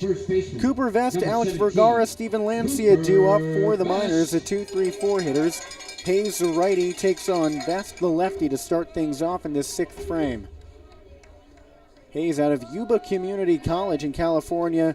Vest, the BYU product. Righty-lefty matchup. First pitch on the way. He watches a fastball for a strike, low and outside. Vest in this game is 0 for 2. He's reached base in 19 straight contests, and that's now in jeopardy. It's a 7-inning doubleheader, this being the first game. The 0-1. Looping curveball misses high and away. 1-1 count. Vest hit against Hayes for 3 different plate appearances in that meeting back on July 5th, and he went 0 for 2 with a walk. The 1-1. Swung on and nubbed off the end of the bat to the left side. A foul ball makes it a 1-2 count. Hayes stands 5'10", 175. Vest, 6 feet tall, 210 pounds. It's a 1-2 count. The pitch.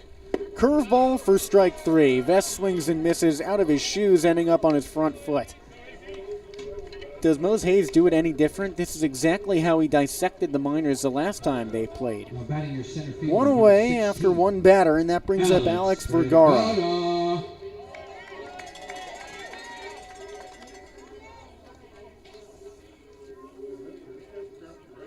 Vergara also played in that 5-0 Oilers win on the 5th. He went 0 for 2 against Hayes. Righty-righty matchup. First pitch. Waits on a fastball, low and away for a strike. That had some two-seam movement sneaking back into the strike zone. That's right. That's dangerous for righty batters because it moves away. A lot of times you'll see a lefty be strong against righties with a strong cut action because it comes back in on him, but the righty two-seamer moves outside. The 0-1. Hefty curveball inside, a swing and miss. At a certain point, it's easier said than done, but if you're Matsu, you can learn to expect that curveball in 2-strike counts because that's how he got every single strikeout back on July 5th, a 2-strike front-door curveball. Now it's 0-2 for Vergara. The 0-2, curveball high and inside, strike 3. Vergara takes an extra second to chat with the umpire, and I can't imagine he's complimenting his haircut. He did not look happy after that strike 3. Shook his head and shared a couple uncouth words. And that brings up Steven Lancia. The catcher is 0 for 2 today. He struck out once already back in the first inning. And that seems like a distant memory when Matsu's stranded, the bases loaded. The pitch. Fastball right down the pipe. Strike 1. It's 0-0 in the top of the 5th inning, this being the third to last frame of regulation play in Game 1 of this doubleheader. 0-1. Another curveball. Lancia swings, rips it into center field. Costello moves over to his right, and it drops right in front of him for a base hit. Steven Lancia is aboard with a line shot single. Beautiful job staying back on it. The pitch was tailing towards the outside part of the plate. Lancia drove it up the middle on a line. And he has another one of those classic singles into center field. Well, when he came in on Thursday night off the bench to replace an injured Nolan Tucker, that was his first hit. He swung and batted a ball up the middle for an RBI single. Here's Caden Carpenter batting from the left side. He's 0 for 1 with a walk. The pitch. This is low for a ball. Last time up, Carpenter struck out on a 2-2 count. That was his 20th K of the season. but he has lessened up in the strikeout department. He entered the month of July with 15 strikeouts, so it's only 5 over the last 2.5 weeks. The 1-0, fastball below the knees for ball 2. And Carpenter can hit the ball hard. It's been over a month since he hit his only home run of the season, but time and time again we've seen him rip it on the ground. And he had that game-winning hit against the Chinooks on Thursday. The 2-0, curveball misses up high. And he had some moonshots in batting practice today, including one that hit the scoreboard. I'm speculating if that's the reason why that minor symbol has been floating, between it being good and disappearing this whole game. That's right. The minor's name on the scoreboard has been flashing. The 3-0 is a fastball at the knees for a strike. Well, Pete Christopher, the GM for the Miners, is also an electrician, and we've seen him working on the scoreboard all season long. Yes. So that's just one more bug for him to fix. He's 70 years old, and he gets up on that ladder like it's nothing.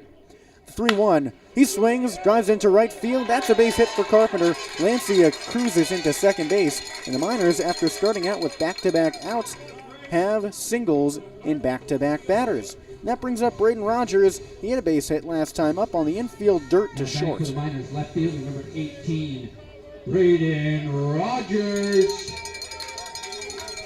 Remember, before the season started, Pete was going out to right field on a daily basis to mess with the scoreboard because the wiring had gone wrong during the winter, as it often does with the heavy cold up here in Alaska. Braden Rogers, he's 1 for 2. First pitch to the righty. He swings, drives into left field, and it's foul. Had good pop on that swing, but he was way too early on it. And that's a new thing for Rogers. He spent the earlier part of this season hitting balls opposite field, but then something changed with that late June doubleheader at the Glacier Pilots when he hit his first home run of the season. He crushed it to left field at Mulcahy Stadium in Anchorage, and ever since then he's been a pole hitter. The 0-1. Front door curveball misses up high. With all the injuries on this team, Braden Rogers' family expertise could come in handy. He comes from a family of nurses and doctors, and he said after baseball he wants to go into the medical profession as well. Hayes 1-1. Rogers watches a curveball loom away for strike 2. Emilio Barreras, a normal everyday shortstop, is injured. Maddox Haley, the normal everyday left fielder, is out with an injury to his ankle. Seems to have affected just about everyone. Steven Lancia, the catcher, has been playing through an injury, as has the second baseman Nolan Tucker. The 1-2. Rogers swings at the front door curve and lips it foul off to the left side. Psychologically, this has to be positive for the Miners that they've been able to make contact with Hayes these last few batters after he had such disgusting strikeouts against Vest and Vergara. That's right. A 4-pitch strikeout to Vest and a 3-pitch K to Vergara. Then back-to-back singles. The 1-2. Rogers watches a slider up high and away. That's the first time we've seen Hayes go to that left-to-right pitch instead of the north-to-south. Yeah, we could see that spin from up here. That was some crazy stuff. It's 0-0 in the top of the 5th inning in the first leg of the 7-inning doubleheader. 2 away with runners on first and second for Matsu. The pitch. Rogers swings and misses a dirty curveball out of the zone, low and away. Mose Hayes with his 3rd strikeout of the inning and his 10th all year against the Miners. He has been a problem, and the Matsu pitching staff has to back up the bats now. The 1-2-3 hitters due up for the Oilers, and McElpatrick, our first lick at Michael Elko after he replaced Drew Pinkston in the field, and then the 3rd best hitter as far as average in the ABL, and Nick Costello. 0-0 remains the score heading to the bottom of the 6th. With Austin Barach, I'm Jesse Cook. We'll be back in a moment.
ticket. It's 545 3742.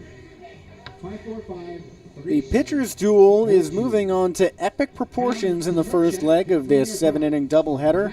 We're in the penultimate frame, the bottom half of the 6th inning, and the score remains 0-0. A combined 6 hits between these two rosters. 4 hits for Matsu, 2 for the Peninsula. With Austin Barach, I'm Jesse Cook. Drew Christo is going for his own personal best. He's moving on into his 6th inning of work, a number he only reached once thus far, and that came a month and a day ago on the road at the Chugiak Eagle River Chinooks when he pitched 6 2-hit shutout frames. He's got the 1-2-3 hitters in this Oilers lineup in McElpatrick, Elko, and Costello. McElpatrick is 0 for 1. He reached on a hit by pitch last time up. Michael Elko was not hit today. He replaced Drewby Pinkston after the left fielder suffered an injury beyond first base. And then Costello was 0 for 2. McElpatrick started the day on defense at short but moved into left field after the Pinkston injury, and Elko replaced him at the 6th spot in the field. Ready matchup. First pitch to McElpatrick. He watches a fastball right down the middle for strike 1. That fastball continues to be humming for Christo. Absolutely, above 90 miles per hour. The 0-1. That misses low in the dirt and gets by Lancia. A 1-1 count. McElpatrick has had a solid bat this season, batting at .253, and that's solid for his team, not for the league. The 1-1. High and inside for a ball.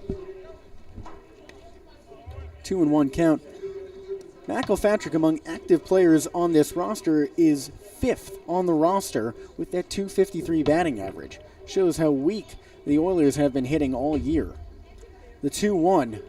Swings and pops it up behind second base. First base side actually creeps back onto the infield dirt. Cooper Vest, the first baseman, makes a one-handed grab next to his gold hat. 1 up, 1 down in the bottom of the 6th inning of this 0-0 affair. I'm starting, here's a theory, and you can disprove it. Matsu hasn't played since Thursday. Peninsula hasn't played since Friday. Perhaps it's still a new adjustment for the batters to see live pitches again. First pitch to the lefty, Michael Elko. He swings behind the fastball, and I guess that supports your theory, because although Christo has high heat, Elko he really looked out of practice on that pitch. Of course, he sat for the first few innings today. The 0-1, another swing and a miss, another low and away fastball. Elko bats at a .214 clip this season. He's struck out 12 times. Base is empty, 1 away. The 0-2, same spot, different result. Missed up high, ball 1. That time Elko didn't bite. He comes from an athletic family. His dad is the football coach at Duke. That's a D1 family if you ever saw one. The 1-2 to Elko. Swings and fouls off a pitch to the left side. Fastball crept low and in.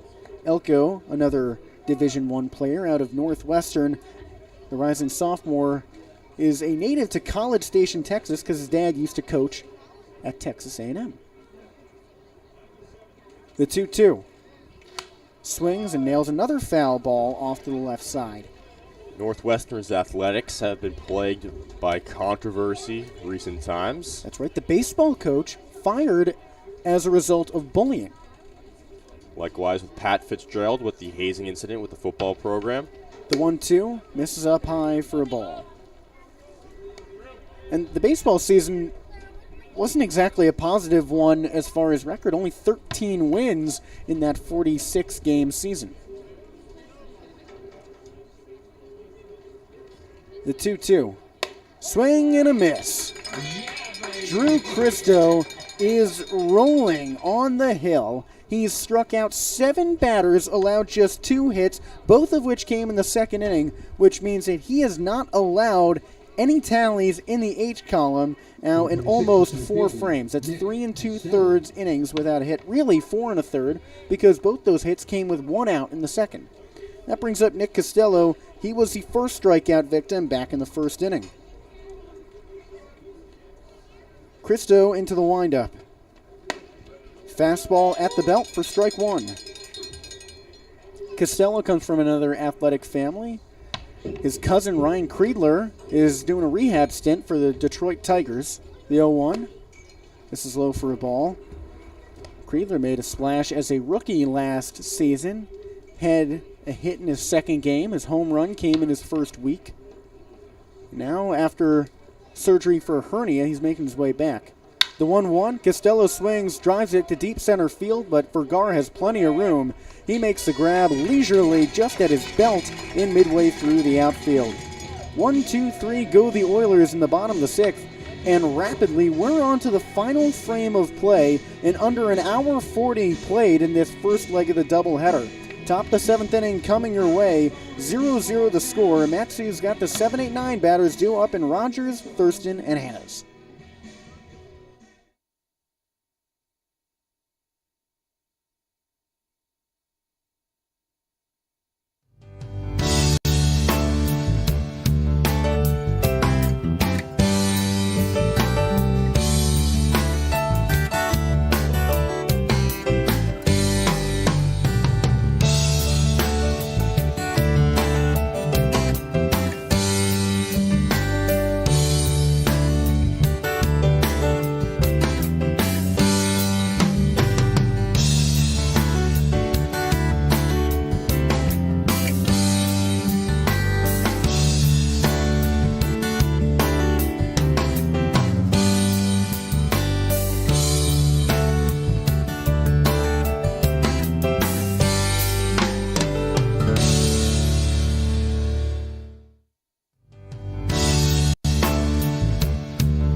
If you blinked, you missed 6 scoreless innings. In what's threatening to be the shortest game of the year, we're off to the final inning of play in the first leg of this 7-inning doubleheader, with 0-0 being the score.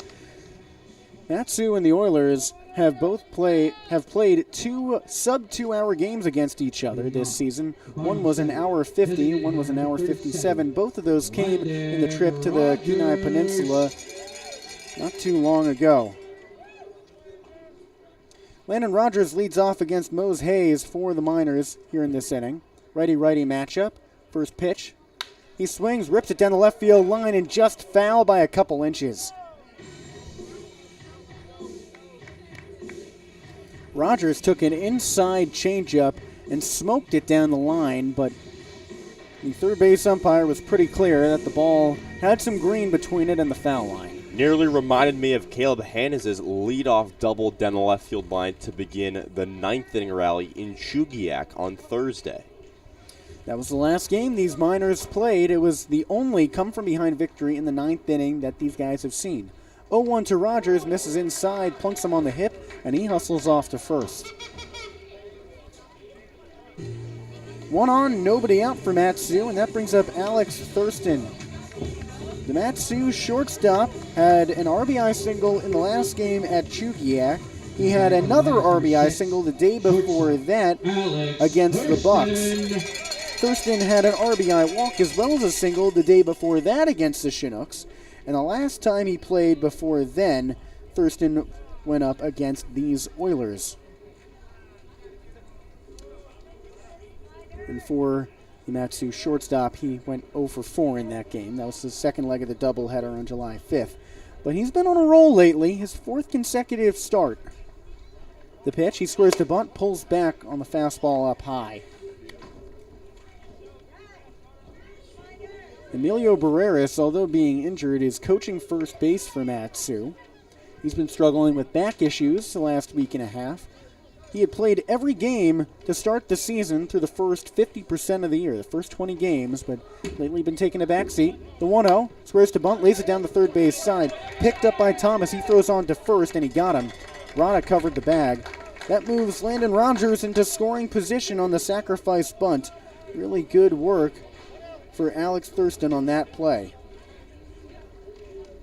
Caleb Hannes comes up to bat. He's got a runner on second with one away. And Hannes is searching for his first hit of the day. He's been batting out of the 9 spot ever since the trip to Kenai 2 weeks ago. And it's been pretty good to him, including a 2-run single last game he played at home at Herman Brothers Field, and the game-tying run at Chugiak with a double. First pitch to the righty. He swings, drives it down the left field line, but it hooks foul.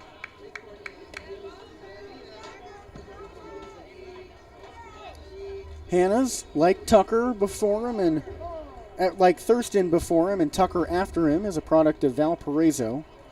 And after the foul ball, the Peninsula coaching staff takes a trip to the mound to talk to Mose Hayes. The infield comes with him. An unconventional mid-at-bat meeting, but Matsu has started to figure out Hayes. That first time they played him, he went 4 innings with a start and struck out 7, all using his dirty 12-6 curveball, and he K'd the first 2 batters he saw today before allowing back-to-back hits. Now that he's put a runner in scoring position, I guess the situation has changed for the Kenai crew. It definitely has. There's always more pressure as the game gets longer, and right now, with Tyler Brunn and Kyle Watson meeting with both the runner Tomerlin and the batter Hannes, the pressure is on Mose Hayes. It's always on the pitcher to deliver pitches in these high-pressure moments. He's been good so far. This entire pitching staff on both sides has been elite. But right now, it's a big-time moment right here in what you can consider the top of the 9th, really. And here's Hannes at the dish with his streak of hitting safely in 10 of his last 12 games in jeopardy, so perhaps he's due for a hit. And you mentioned Sebastian Tomerlin. He's pinch running for Landon Rogers, just entered the game out at second base. And Rogers is a DH, so that won't change anything in the field, most likely. Righty-righty matchup, the 0-1. Hannes waits on a fastball high and in. Tomerlin has been a menace on the base path this season. He's got 5 steals. That's tied for the Matsu team lead with Caden Carpenter. The Central Arizona Community College product has also scored 7 runs. 1-1 to Hannes. Waits on a backdoor curve. That kicks the lower outside corner of the zone for a strike. Top of the order on deck. The score stands at 0-0 in the top half of the 7th and final inning of this first leg of the doubleheader on this Monday afternoon. Hayes is in for his second inning of work. He allowed 2 hits in his first frame with 3 strikeouts. 1 away, runner on second. Hannes calls time at the plate. Tomerlin retreats to second base. Hayes was darting his head back and forth between the plate and second. There's a little bit of action in the Peninsula bullpen. A new pitcher warming up, but he's just stretching. We'll update you as soon as we can on who the potential new arm could be, as it looks like Ryan Palmer, the righty out of Cal Baptist. 1-2 for Hannes, the pitch. He waits on a curveball in the dirt for ball 2. Hannes flied out his first time up in the second inning, did that to right field, and flied out to center after that in the 5th. The Oilers have taken the last 2 contests at Herman Brothers Field. Matsu leads the season series, though, 4-3. The 2 today will put an end to the regular season stretch. The 2-2, slider below the belt, called a ball. Bold take. Well, during batting practice yesterday on the off day, Hannes was taking pitches from Kyle Watson, the assistant coach, just from a few feet away, and he would tell him when it was a good take with a much lower reaction time. Full count, runner on second, 1 away, 0-0, top of the 7th. The pitch. Hannes swings, lifts into shallow center field. Costello's got plenty of time, moves over to his right and makes a one-handed grab. Immediately he hurls it over to third, but Tomerlin made no bones about staying at second. So there's 2 away with a man in scoring position, but the top of the order is up for Matsu and Nolan Tucker, who singled his first time up. Number 3, Nolan Tucker.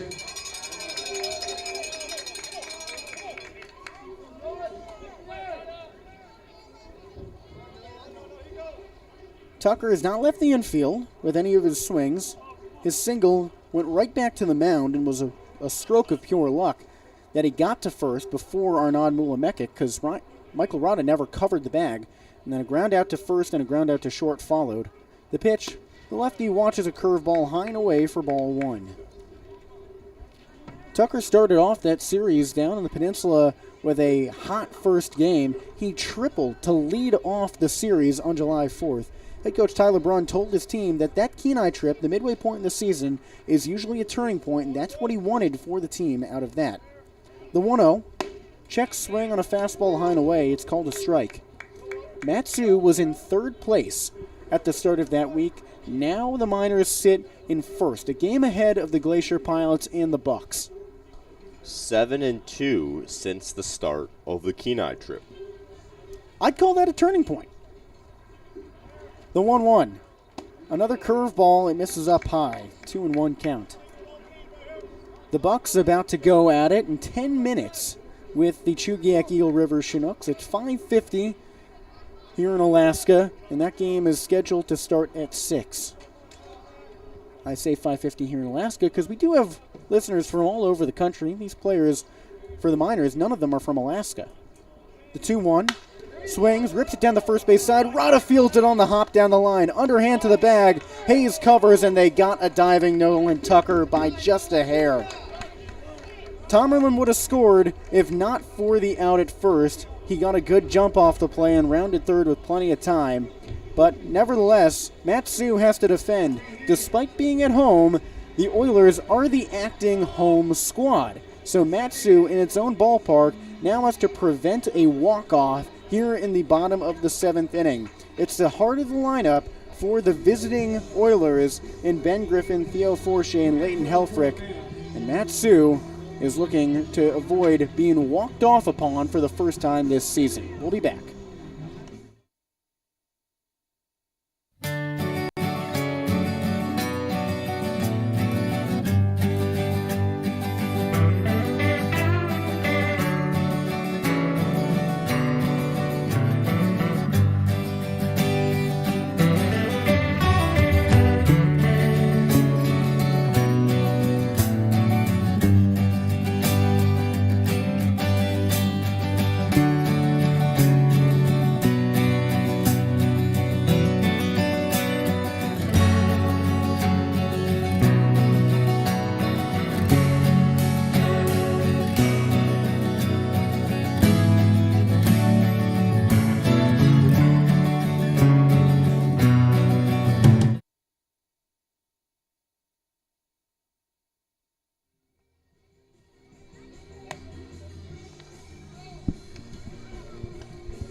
Matsu has a first and is looking to avoid a different one. So Drew Christo is the first pitcher for the Miners to attempt, well, really, he could be the first pitcher to go 7 full innings for the Miners. But to do that, he has to avoid allowing the Oilers to record a walk-off win. Not only has Matsu not recorded a walk-off of their own, but they haven't even been a part of one.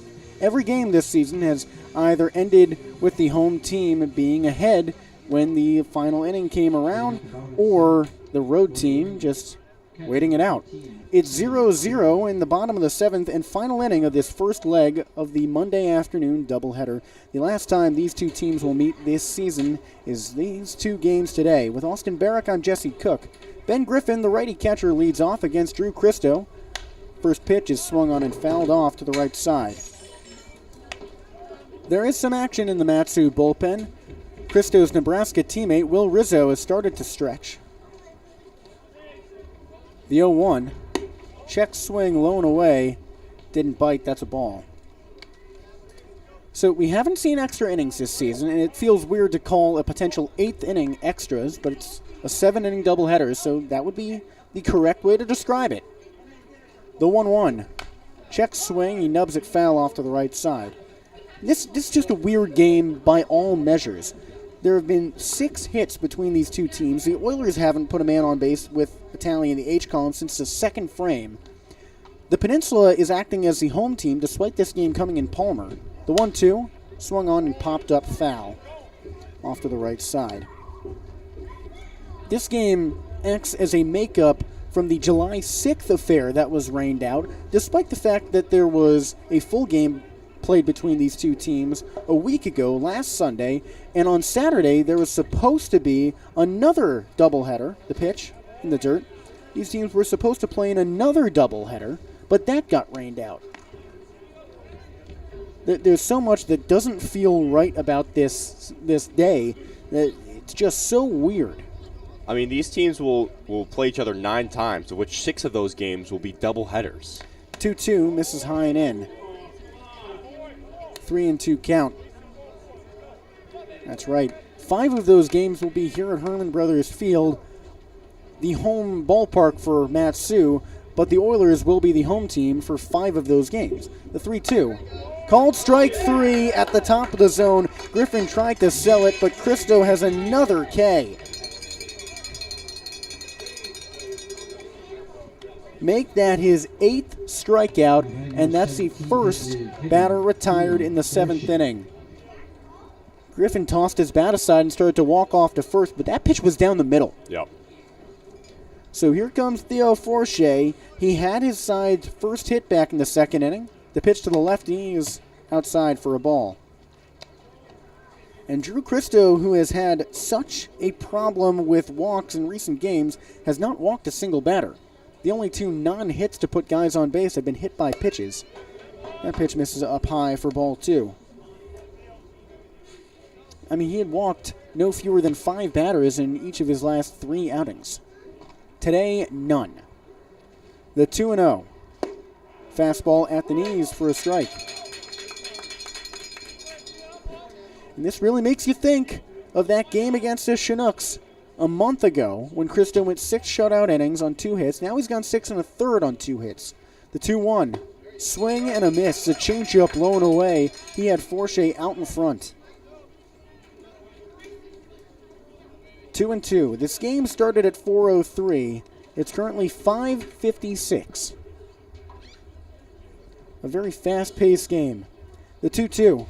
Swing and a miss. Cristo's fastball had Forche dancing over the plate, and Cristo whips off the mound with back-to-back Ks.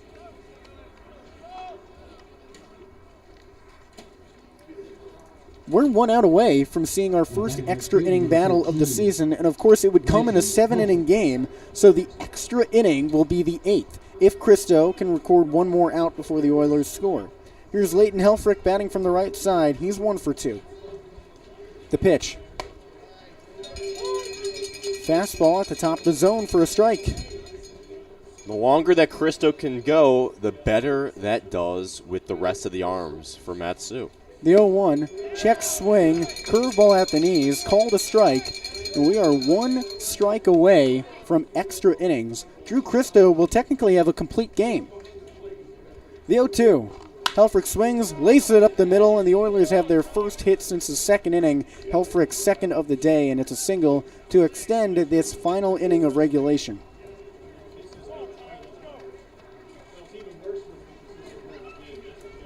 That brings up Ty Thomas. He's 0 for 2 with a strikeout and a pop-out.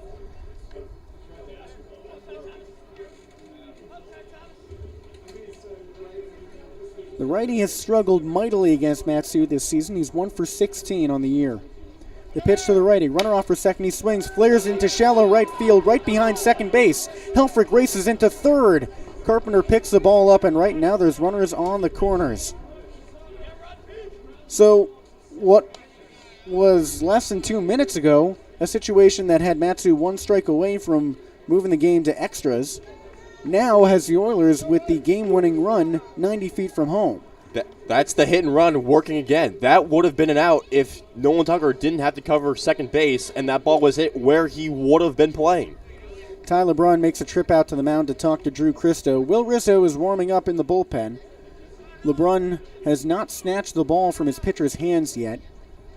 He doesn't often go out to the hill just to talk to his pitcher and leave him in the game. Normally, he sends Steve Hecker, the pitching coach, or Kyle Watson, the other assistant coach, to go and do that. But this is a tense situation.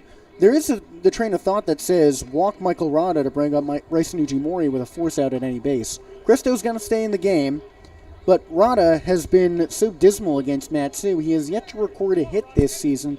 He is 0 for 11 but he has made it on 2 walks. Right, so I would assume do not try to walk him. He struggled mightily, and it's a righty-righty matchup here. 4 outs at first base and second base. But again, the game-winning run 90 feet away. 0-0, the pitch. Low, Lancier makes a kick save to stop it to the right. That's the game. That's a saving play right there out of Lancia. That's right. You need a Vezina Trophy performance out of Lancier here. If you're looking for those hockey analogies, we were talking football earlier. I mean, you need 2017 Braden Holtby or Aiden Hill from this past year for the Golden Knights. Runners on the corners. 2 away, the 1-0. Check swing, fastball at the knees, called a strike. Big time pitch. Big time pitch. It seems unlikely that Matsu will need its reliever in Will Christo if this game ends in the 7th inning. If this game is to end in the 7th inning. The 1-1 watches a fastball high and inside for a ball. I know it's a tense moment, but you just pull a Will Christo right there. Will Rizzo, Drew Christo, the 2 Nebraska guys. Oh. Let's get back to the action. Okay. 2-1 count. Christo on the bump, pitching from the stretch. He fires. Front door curveball at the knees, inside for a strike. 2-2 count. The winning run for the Oilers is 90 feet away, although the home crowd of Matsu is rooting against them. Again, the Oilers, the home team, acting because of the rainouts. Runner off for second. Christo pays no mind. He deals home. Swung on and nailed to the backstop, foul. So that keeps the count even at 2-2. Runners on second and third for the Oilers. No, they're going to send Ty Thomas back to first base. No, they're keeping him at second. That makes 0 sense. It was a foul ball. First base umpire Aiden Sessler telling Ty LeBrun what the issue is, that Thomas made it to second before the pitch was thrown. But that'll take some time to work out. LeBrun doesn't like that. It doesn't really matter the runner on second. It's just that Matsu wants a force out at first or second base. But Thomas will stay there with the steal. So that does change things for Matsu. Now there is only a force out at first. Rada the batter. 0-0 the score in the bottom of the 7th inning. The Oilers with the winning run on third base. That's Helfrich on third. He has 2 hits today, 2 of the 3 for this Oilers team. Michael Rada at the plate is 0 for 2. 2-2 remains the count. Christo pitching from the stretch. Comes set. He deals in the dirt for a ball.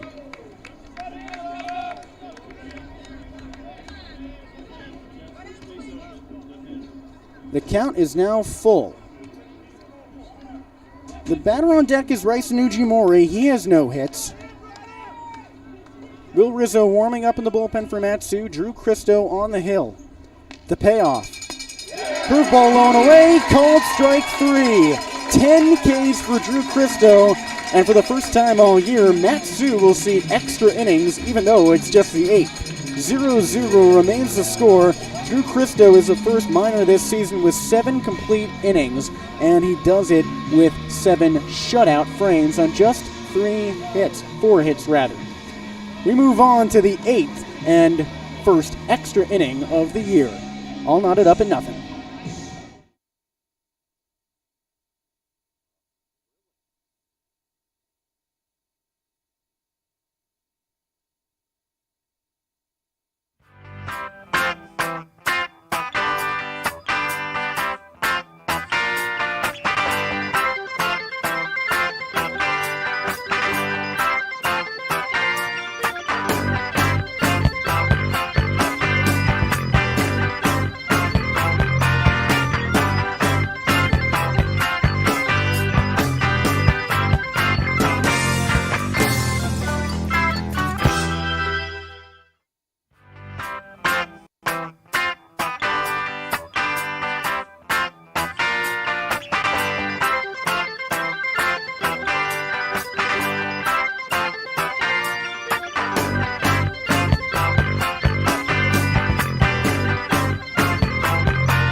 Live from one of the most peculiar games of the season, I'm Jesse Cook with Austin Barach. The score is 0-0, and although this is the 8th inning, it is actually extra innings. Free baseball here in Matsu, because this is the first leg of a 7-inning doubleheader. And although this is at Herman Brothers Field in Palmer, Alaska, the home ballpark of the Matsu Miners, the Peninsula Oilers are actually the acting home squad in this game as a result of rescheduled games and rainouts down on the peninsula. Mose Hayes is in for his 3rd inning of work, and he's got the 2-3-4 hitters for Matsu, Cooper Vest, Alex Vergara, and Steven Lancia. The left-handed hitting Vest is 0 for 3, in danger of losing his 19-game on-base streak. Hayes has been solid. He's struck out 3 in 2 shutout frames, allowed 2 hits. The righty fires to the BYU product. He swings and pops it up, foul off to the third base side.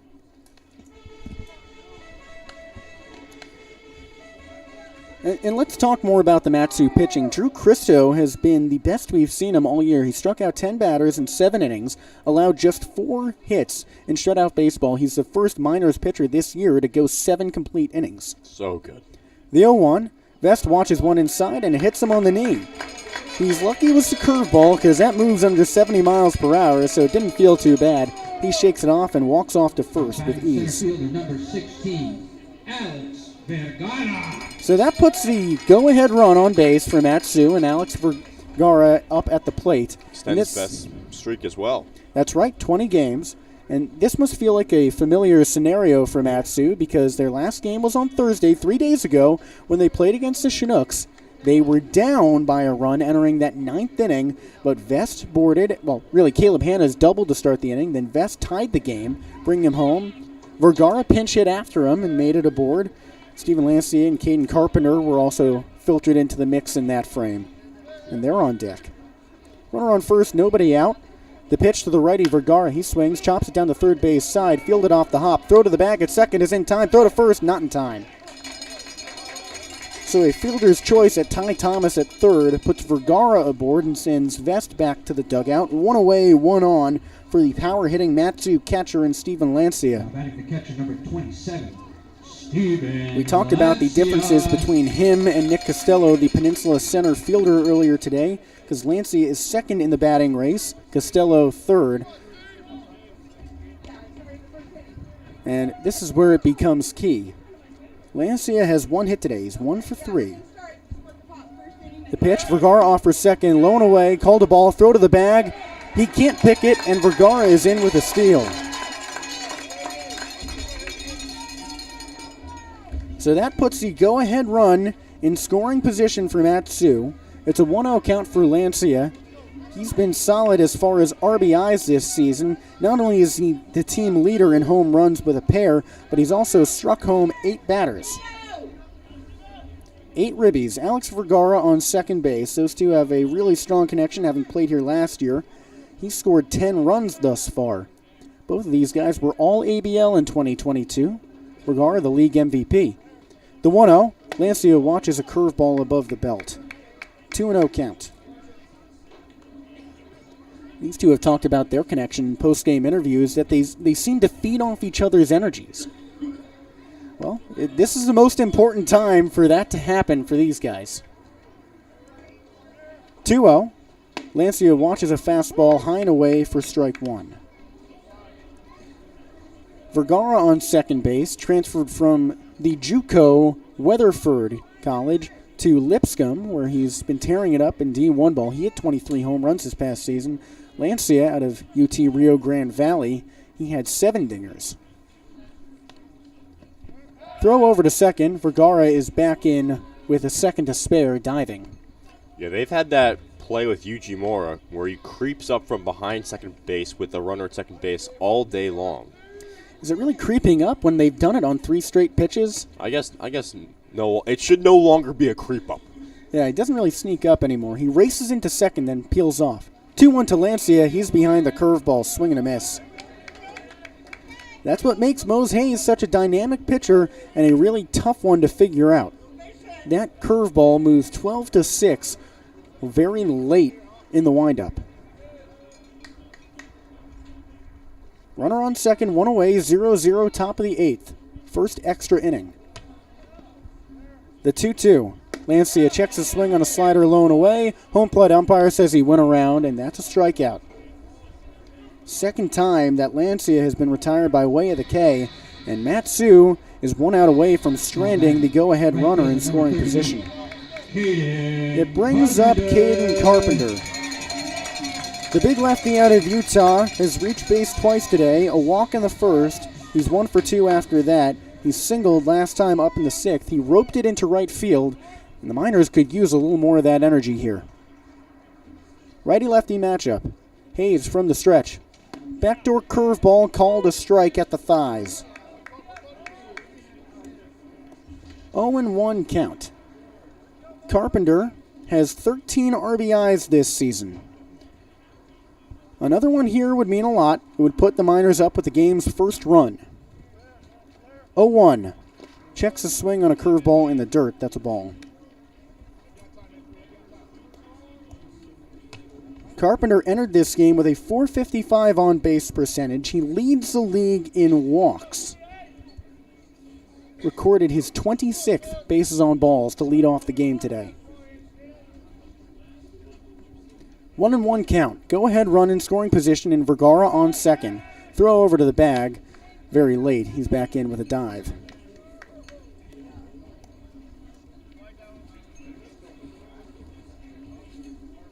Matsu leads the standings in first place, a game ahead of the Bucks. Their game with the Chinooks just started.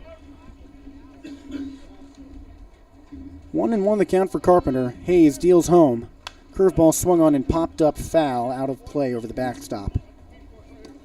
A 1-2 count. Matsu has not seen a walk-off this season. If the Miners could score in this inning and hold it off, that would be the closest to it because they would be winning in front of the home crowd with a last-inning display. It's just that the Miners are the acting road squad against the Oilers in this game because it's a makeup from the July 6th affair down on the Peninsula. The 1-2 count for Carpenter. Hayes stares at second. He throws home. Back to a curveball, misses low and away. The crowd's starting to filter in. It's a Monday afternoon, so we didn't expect a big audience for the first game as people are at work. But now they've chosen a good time to float through for game number 2. This would be usually when home games start. That's right. Hayes readies. The 2-2. Carpenter swings. He drives it to center field. Left center. Costello moving over. He lets Owen McElpatrick call him off in left center field, and he makes a one-handed grab next to his shoulder.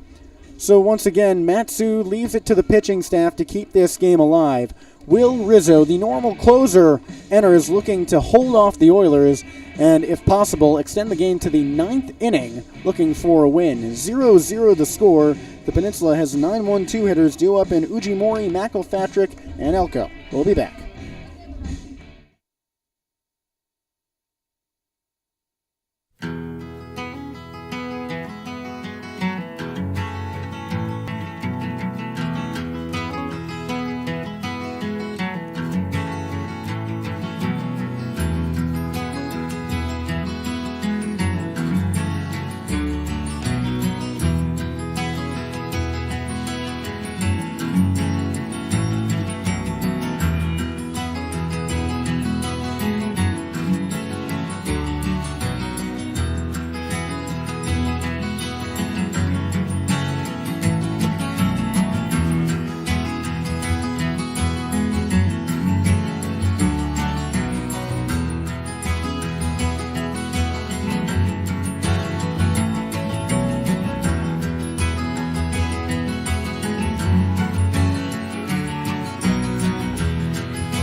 Welcome back to Herman Brothers Field for the bottom of the 8th inning.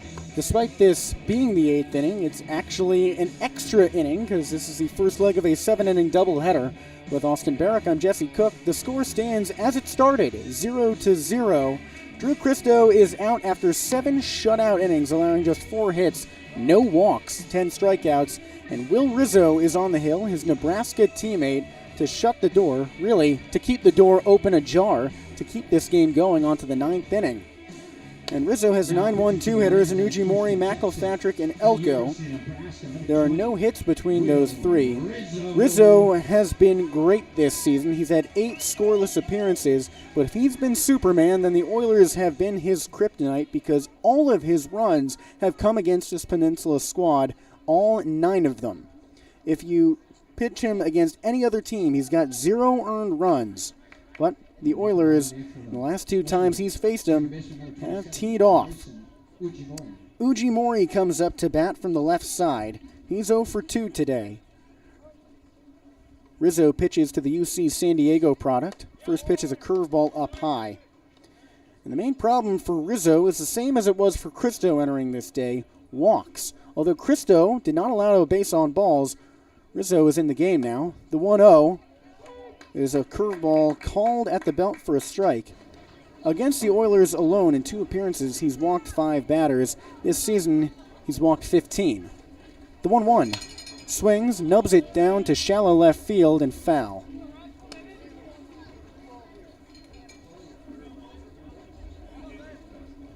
Ujimori this season has struggled at the bat. He entered today with a 154 batting line. The 1-2 swings and misses. Rizzo gets ahead of his first batter and sends him back to the dugout with a strikeout. 1 up, 1 down, but that brings up the top of the order. Owen McElpatrick is 0 for 2. He reached on a hit by pitch in the 3rd. Neither team has had any traction in this game, but the top of the order is where you might find your momentum. McElpatrick has been rough against the Miners this year. First pitch to the righty. He watches a fastball low and away for ball 1. In 25 at-bats, he's got just 4 hits. So against Matsu, he's hitting under the Mendoza line. The 1-0. Front door hanging curveball missed for a ball. And Rizzo lucky he missed on that pitch because McElpatrick could have taken it for a ride. The 2-0 watches a fastball high and away for a strike. McElpatrick has hit 1 home run this season. And while if he hit one here, it would be a walk-off. It would do anything but send this crowd into a frenzy because Matsu was the home team. The 2-1, swing and a miss. High cheese on the fastball from Rizzo. Got him to miss behind it.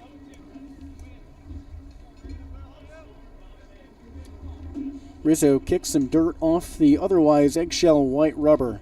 Into the windup again, the 2-2, swung on and ripped foul off to the right side. McElpatrick just got the end of the bat on that pitch, but it shows you how hard you can hit one of Rizzo's pitches. He's kissed up to 97 miles per hour this season, and if you make slight contact on that, you can drive it a mile. 2-2.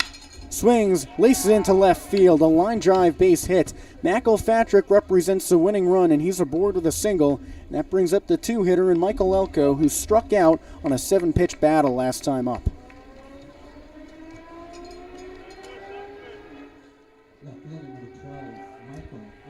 The second leg of this doubleheader was supposed to start 18 minutes ago at 6 o'clock. This game started at 4:03, so we're now 2 hours and 15 minutes into this affair that looked like it might have run under 2 hours. Righty-lefty matchup, the pitch. This is low for a ball on the curveball. If it weren't for the fact that neither of these teams had scored, we would have finished up in 7 innings. But this has been the pitcher's duel to end all pitcher's duels this season. The 1-0, runner off for second, misses low and away. Lancia's throw to the bag is high. McElpatrick has a stolen base, and the Oilers have the winning run in scoring position.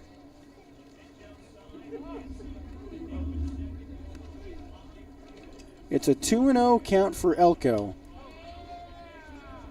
The top hitter on this team awaits on deck in Nick Costello. He's 0 for 3, but he has the 3rd best batting line in the Alaska Baseball League. He entered with a .413 array. behind Steven Lancia, Matsu's catcher, at 421. The 2-0. Fastball high and away, called a strike. Lancia is second in the league in batting behind Blake Jackson of the Anchorage Glacier Pilots, and Matsu will see them tomorrow on the road at Mulcahy Stadium. The 2-1, curveball missed up high. And these standings feel so tight, and that's because they are. The Oilers, who for the longest time wallowed in last place, have jumped ahead of the Chinooks into that last playoff spot, 4th place in the league. Matsu in first. The 3-1.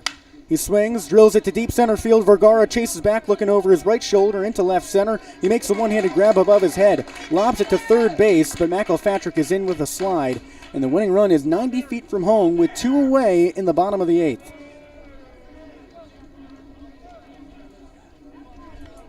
So that brings up Nick Costello. He's had his problems against Matsu. Just 2 hits in the last 2 games they've played in 9 at-bats, and Matsu intentionally walks him. That is the second time a Matsu pitcher has intentionally walked a batter this year. That brings up Ben Griffin. And the Miners call a mound visit. Assistant coach Kyle Watson makes his way out to the rubber to talk to Rizzo. There's runners on the corners for the Oilers with 2 away. 0-0 is the score. Despite this being the 8th inning, it is a 7-inning affair, so this is extra innings. And despite playing in Palmer, Alaska, the home of the Miners, the Oilers are the acting home team because of that rainout on July 6th on the Peninsula. Austin, Rizzo and Cristo are 2 normally walk-heavy pitchers, but neither one has dealt to bases on balls besides that intentional walk. For Kyle Watson, what did you just tell Cristo on the hill? Throw strikes. You know, it's been an issue, as you mentioned, Jesse, this season for Rizzo and Cristo. Cristo, elite work today. But right now, Rizzo, take what you saw from your teammate at Nebraska last inning in a high-pressure situation with 2 runners aboard, the game-winning run 90 feet away. Throw some strikes. Griffin has really struggled today and dating back a week or 2. That's right. Rizzo has Ben Griffin at the plate. He struck out twice looking. The pitch. Fastball below the knees for a ball. This isn't the worst spot to pitch around a batter, but Theo Forche is on deck, and he has one of the 4 hits that the Oilers have recorded in this game. Forche's been red hot lately. You want to throw to Griffin. The 1-0, runner off for second, low for a ball. Costello is in without a throw. Nobody even covered the bag. So defensive indifference puts 2 men in scoring position and nobody on first. So the only force out is to first base. There's 2 away. The score is 0-0 in the bottom of the 8th, an extra inning. Rizzo's pitch. This is up high for a ball. 3-0 count for Griffin. Sometimes in tennis matches, if you go down in one of the sets, big time, you'll just let it go, and Rizzo has the same philosophy. He intentionally walks Griffin instead of throwing that 4th pitch. So the bases are loaded, but the runners on first and second don't make a difference, except for the fact that now there's a force at any base. Theo Forche bats from the left side, and he's up at the dish. He is 1 for 3. However, last time up, he struck out swinging. Will Rizzo has 4 saves this year. Of course, this is not a save situation. He has 1 loss and no wins. This feels like a save, though, because it's such a tense moment. Righty-lefty matchup, the pitch. This is low and inside for a ball. Last time that Rizzo pitched against these Oilers, he walked 4 consecutive batters, and that earned him the loss. The 1-0. Misses high and away. 2-0. The winning run sits on third base in Owen McElpatrick. Rizzo needs to find the zone. 2-0. In the dirt, low ball 3. This is the absolute wrong time to miss your spot. And now the Oilers are 1 miss from Rizzo away from winning this game. Be a real shame if Forche swung and missed on a ball. Be a real shame. Unlikely he'll swing on a 3-0 count. Into the windup. The pitch. Strike at the belt. The fastball caught him looking. So it's a 3-1 count.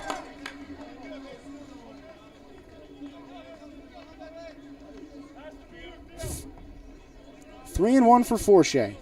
Bases loaded. 2 away. 0-0. The pitch. Fastball at the knees. Strike 2. And if you like horse racing, this is a play for you. Every runner will be off with the pitch. There's 2 away, a full count. Every runner is forced. The game is on the line. 0-0 in extra innings. Rizzo. The payoff. Swing and a miss.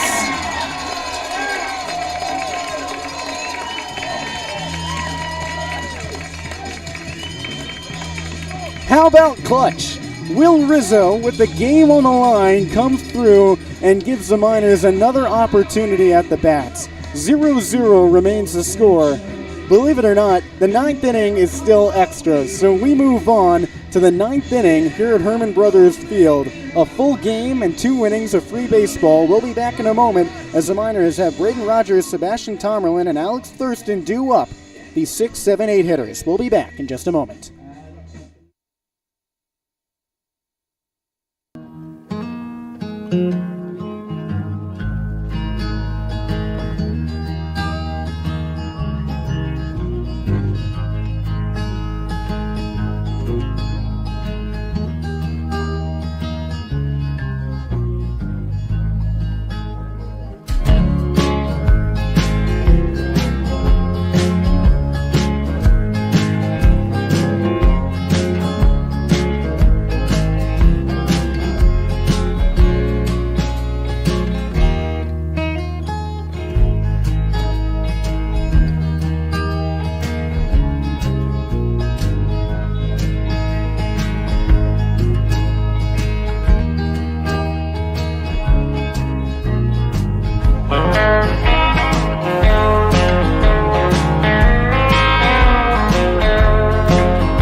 Somehow the top of the 9th inning is the second frame of extras. It's the first leg of a 7-inning doubleheader. Nobody has scored. We're exactly how we started the game at 0-0. Despite being at home, the Miners are the acting road squad to the Oilers because this game is a makeup from the July 6th affair that was rained out down on the Peninsula. With Austin Barach, I'm Jesse Cook. The nerves here in Palmer, Alaska have skyrocketed over the last few frames. Will Rizzo came in for Matsu, and with the bases loaded and a full count, struck out the batter that represented the game-winning RBI. Now Matsu is back to the dish. The 6, 7, 8 hitters are due up in the top of the 9th with Braden Rogers, Sebastian Tomerlin, and Alex Thurston. With Austin Barach, I'm Jesse Cook. Mose Hayes is back on the hill, and he has been a clutch sign for these guys in the black and red for the visiting Oilers to represent the home squad. Hayes entered the game for the 6th inning, so this makes it his 4th inning of relief. Braden Rogers comes up to the plate, but Caden Carpenter starts the inning on first base. The infield is in, expecting a bunt. The first pitch comes up high for a ball. So we are dipping into the Alaska Baseball League's more obscure rules. Once you've played one full inning of extras, each team starts the next frame with a runner on first. So Caden Carpenter, who made the last out of the 8th inning, is on first base. Rogers squares to bunt. The pitch is in for a strike, blown away. Carpenter is fast. He leads the team in steals with 5. And runs. That's right. Braden Rogers at the plate with Caden Carpenter on first. The right fielder leads the team in runs with 20, like you just said, Austin. Rogers comes to the plate with 6 RBIs.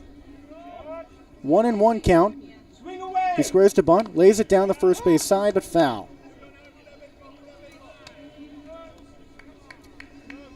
So a game at Herman Brothers Field has the Miners as the road squad.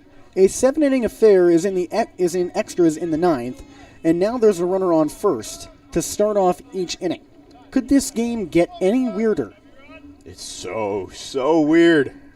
Hopefully it'll be a weird ending. Maybe.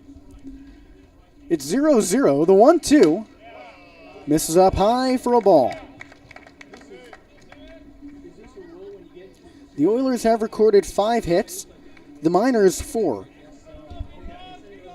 Matsu, who's usually a walk-heavy pitching staff, has only sent 2 batters to first on bases on balls, both of them with intentional walks. The 2-2 to Rogers. A curveball front door. He swings and misses. 1 away with a runner on first. Sebastian Tomerlin is at the dish. He's making his first appearance of the game. As a batter. That's right. He pinch ran for Landon Rogers in the top of the 7th and final inning of regulation. Now he's batting here in the top of the 9th. Tomerlin hits at a 122 clip. The pitch. Low and inside to the Central Arizona Community College product. Tomerlin is 6 for 49 this season. He's walked 7 times and scored 7 runs. He's got 4 RBIs. However, he leads the team in strikeouts with 22. He played the full game on Thursday and went 0 for 3 against the Chinooks. That pitch comes in for a foul ball off to the left. It's a 1-1 count for Tomerlin. Carpenter is the runner on first. 0-0 is the score. Carpenter is on first because of the extra innings rule that once you've played 1 full frame of extras, every inning starts with a runner on first base. Hayes deals the 1-1. Runner off for second. Tomerlin swings and foul, tips it off the catcher. And Tomerlin gets first. Catcher's interference. Ben Griffin jumped up. Tomerlin's bat hit him while he was there. Griffin jumped because he saw the runner going for second. And Austin, we now have all 7 ways to reach first base this season. Matsu has obviously recorded hits, walks, hit by pitches, reached on errors. There have been dropped third strikes. There have been fielder's choices, and that's the 7th. Tomerlin reaches on catcher's interference in a game that we thought couldn't get any more confusing. Wow. The impossible just continues to pile up. I'd like to see somebody have a bingo card of all the weird instances, quirks of this game. I mean, Peninsula's had the game-winning run at third base in back-to-back innings. I mean, Rizzo had to come back from a 3-0 count. Now we got a catcher's interference. First time I've put in CO for catcher's obstruction this season in the point streak. It is a game of firsts. Wow. That's right. Yeah, you have to put that in the official scoring page, and now the umpires are going to talk about this. Austin, I'm going to talk about the elephant in the room. We both had to use the bathroom for like 5 innings now. This doesn't help. This is not good, but we must persevere. This definitely does feel like a Seinfeld episode grown right here. The 2 play-by-play guys have to use the bathroom. Well, how about the other guy goes first? Well, at least it's not a parking garage. Right. The whole episode there. Well, the whole episode for us is here in this press box. We thought we'd be here for 7 innings. Use the restroom. Come back for the next 7. Okay. Let's reset. It's the top of the 9th inning, an extra inning here in this 7-inning affair, the first leg of a doubleheader. The Oilers are the acting home squad because Matsu and Peninsula were meant to play a game on July 6th on the Peninsula, but that got rained out, pushed to now, back in the main part of Alaska. With Austin Barach, I'm Jesse Cook. It's a 0-0 game, the top of the 9th. Matsu has runners on first and second, and Caden Carpenter and Sebastian Tomerlin. There's 1 away.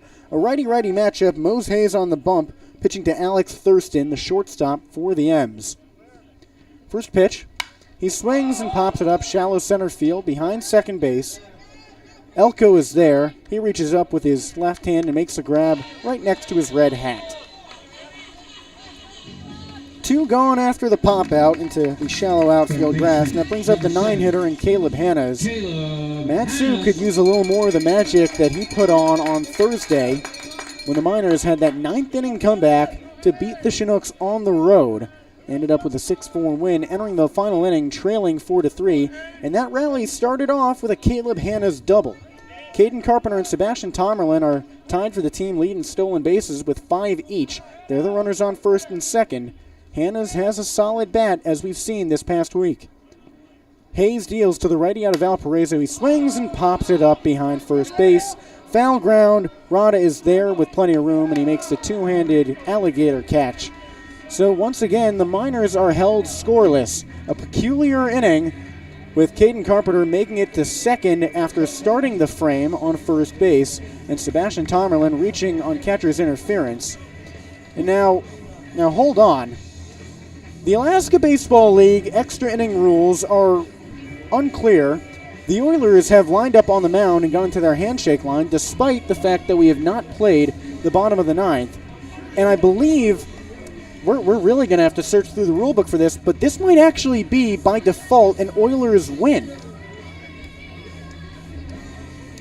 Looking through the rule book.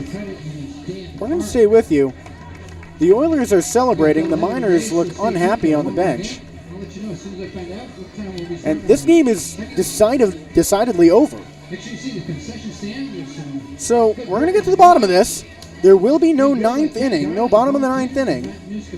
The score will end 0-0. We're looking for the rule that tells us exactly what the outcome of this is, but the Oilers look a heck of a lot happier than the Miners do. Game 2 will start in about half an hour. We're scouring the rule book right here for the extra innings stipulations. And we apologize for the lack of clarity because we do not know how to proceed. This has not happened before. So, all right, let's read through it. Sudden death rules. The 10th or 8th inning in a doubleheader will be played using normal NCAA rules. The game remains a tie. Both head coaches will meet at home plate with the home plate umpire. The home team will choose either to play the next inning on offense or defense. So Tyler Braun chose to play offense. No, the Oilers chose to play defense because they're technically the home team. Oh, yes, yep. So Matsu started with a runner on first, and the Oilers bet that their defense would prevail, and it did. So the Oilers win 0-0. The defense will be declared the winner if the offensive team does not score. Wow. Well, a pitcher's duel to the tee, a 0-0 finish, and by the extra innings peculiar rules in the Alaska Baseball League handbook, the Oilers have won Game 1 of this 7-inning doubleheader. If you play one scoreless frame of extra innings, for that last one after that, you decide whether or not you want to play defense or offense for a chance to win the game. If the offense scores, it's a walk-off. If the defense does not allow a run, they win. And in a game with 0 runs, it's only smart to play defense. So Mose Hayes gets a win with his team scoring 0 runs. Technically, Hayes doesn't even get the win because Arnaud Mulamekic pitched 5 shutout innings, so nobody scored. The loss technically goes to Drew Christo in the most bizarre ending to an Alaska Baseball League game this season. The road team was the acting home team. The game that was supposed to be 7 innings went to extras in 9, and after a double shutout, one team has lost and one team has won. If you can wrap your brains around that, then maybe you should stay with us for Game 2, because who knows what could ensue. And if you couldn't, don't worry. I can't think of a single way that Game 2 could be more complicated than the first. We'll be back in about 20 minutes. So grab some popcorn, grab a hot dog, or use the bathroom, because we will. You won't want to miss a second of Game 2 if it's anything like the first. 0-0, the Oilers win, if you can believe it.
Sponsor of the Matsu Miners travel is Alaska Airlines. After a very weird Game 1 of this doubleheader, the Matsu Miners are in first place by just half a game as we stand right now. Alongside Jesse Cook, I'm Austin Barach, and we get set for a Game 2 here at Herman Brothers Field. This time, the home team is, in fact, the Matsu Miners. They were the acting road team in Game 1, and now are back as the home team. Austin, this game could not be a result of a weirder day. You had a 7-inning game going to extras for the 9th, and you had catcher's interference. This first game had the road team as a home squad. Why don't we just move on to Game 2 and get into the lineups? So here we go. A lot of familiar faces, a couple of new ones you'll notice for the Oilers. McElpatrick leading off again. Brett Grupe did not see him in Game 1. Nick Costello, well, he was only over 3 there in Game 1. Ben Griffin back in the cleanup spot. Michael Elko, he replaced Drewby Pinkston. Elko today, however, in Game 2 in the DH role. Layden Helfrich, he's back in lineup. He went 2 for 3 in Game 1. Then Theo Forche, he had a quiet Game 1. Josiah Chavez in the catching role, did not play in Game 1. And William Grimm, who is also a pitcher, playing first base. On the hill is Ryan Palmer. For the home squad Miners, Nolan Tucker, Cooper Vest, Alex Vergara, Stephen Lancey, Caden Carpenter. No changes in the top 5 right there. Then Braden Rogers still in the 6th role, but this time as a designated hitter. He was the left fielder in Game 1. That is now Alex Vergara. And he shifts over from left for Sebastian Tomerlin, rather, playing center field. He pinch ran and then pinch hit for Landon Rogers, who is out of this Game 2 lineup. Alex Thurst is still at shortstop for the injured Emilio Barreras, and Caleb Hannes there at third base, who had that official last out of the game with that pop out to first base, with Ace Whitehead on the hill out of the University of Texas. And Whitehead has been super, super reliable so far. The rising junior at 5'11", 190 pounds, has had 4 starts with a 2.84 ERA through 19 innings, 25 strikeouts to 9 walks, and a 3.17 whip. He has been very, very good so far for Tyler Brunn's squad. Last time out, 5 innings, 5 hits, 2 earned runs, 7 strikeouts, and 3 walks, and a win against the Chinooks on the 11th. Here he is, the lefty against the righty with McElpatrick at the dish. The pitch, fastball, misses low for ball 1. Stephen Lancey is still doing the catching for the Miners, so he's in line to catch perhaps 16 innings. Or I guess the Miners didn't play defense in that 9th inning, so technically 15 innings. Still such a weird day. So weird. Whitehead's 1-0, misses outside. It's 2-0. So it'll be McElpatrick, then Brett Grupe, then Nick Costello. 1-2-3 due up for the Oilers. The 2-0 offering. Skips inside for a strike in the inner half. 2 balls, 1 strike to the leadoff man, McElpatrick.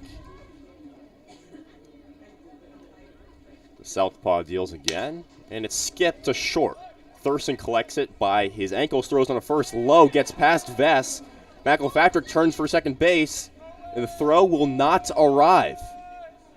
It would have been a close play at first base either way, so that goes down as an infield single, but after the throwing error, McElpatrick has himself at second base to begin Game 2. 2 bases, 1 play. That's just another symptom of how weird this can be.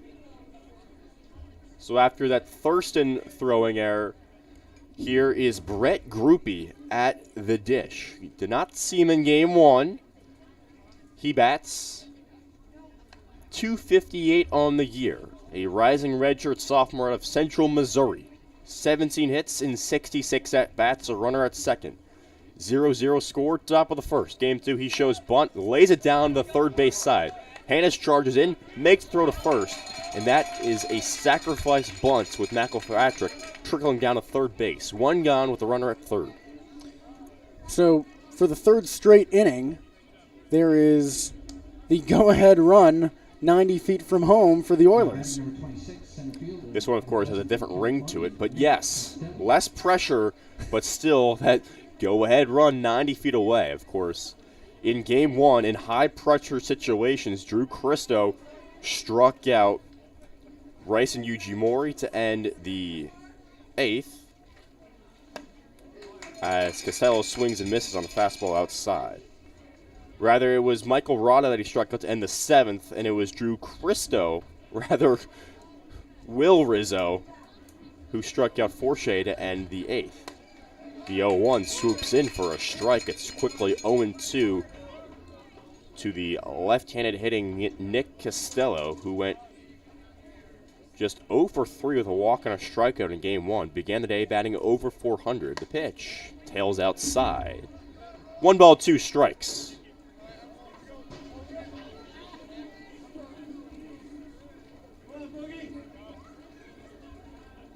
Ace, back in the windup. Kicks and deals. Swung on it and pelted out of play. Costello, a rising redshirt junior, hails from Pleasanton, California. Of course, we talked to his dad, Tom, here last week when the Oilers defeated the Miners 9-3. Whitehead's pitch just misses the outside corner. Count remains evens up at 2 balls and 2 strikes. Whitehead readjusts his hat,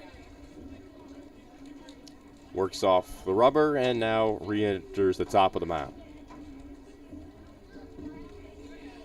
This pitch, Paxton missed that. The ball goes away from Lancia. The runner thought about it, but Lancia slides over, and McElfratrick runs back to third base. There are now 2 gone in the top of the first. Runner still 90 feet away. Good awareness by Lancia to find the ball. Remember, Matsu scored a run against Chugiak when Steven Lancia took 2 bases on 1 wild pitch. So here is Ben Griffin, still in that cleanup role, but he takes ball 1. Instead of doing the catching in another game today, he goes to left field. Josiah Chavez is doing the work behind the dish for Peninsula. Pitch, low. It's 2-0. Griffin out of Cal State Northridge. This is his 3rd college team that he's played for, a rising senior at 6'1", 210. Went 0 for 2 with a hit by pitch, a walk, and 2 strikeouts in Game 1 today. Whitehead's 2-0 is blasted into right center field. Tomerlin ranges to his left and makes it look easy for out number 3. Peninsula threatens but does not cash in. They strand a runner at third base. Through half an inning, it's 0-0 with Tucker, Vest, and Vergara due up.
Welcome back It's a Herman Brothers Field in the heart of the Mat-Su Valley. To my left is Jesse Cook. I'm Austin Barach. Nolan Tucker, Cooper Vest, and Alex Vergara set to face Peninsula starter Ryan Palmer. Palmer this season out of Cal Baptist University. Teammates in college with Mat-Su starting pitcher Brandon Downer. Palmer has gone 6 outings, 3 starts, 7.20 ERA in 20 innings. That's 16 earned runs allowed. The righty deals to the lefty Tucker. Fastball stings the outside corner for strike 1. Palmer, his last outing, was at the Chinooks back on July 10th, a week ago. Went 6 innings, allowing 1 earned run. Got the no decision. The 0-1. High and outside, it's 1-1. He has faced the minors before back on June 15th. Went 4 innings, allowing 6 hits, but just 1 earned run. And he also did not collect a decision. He is 1-0 on the year as Tucker swings and tips one off the catcher's mitt.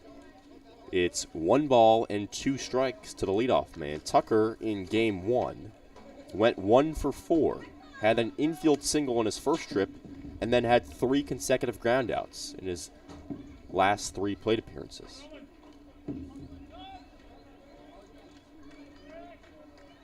Palmer's 1-2.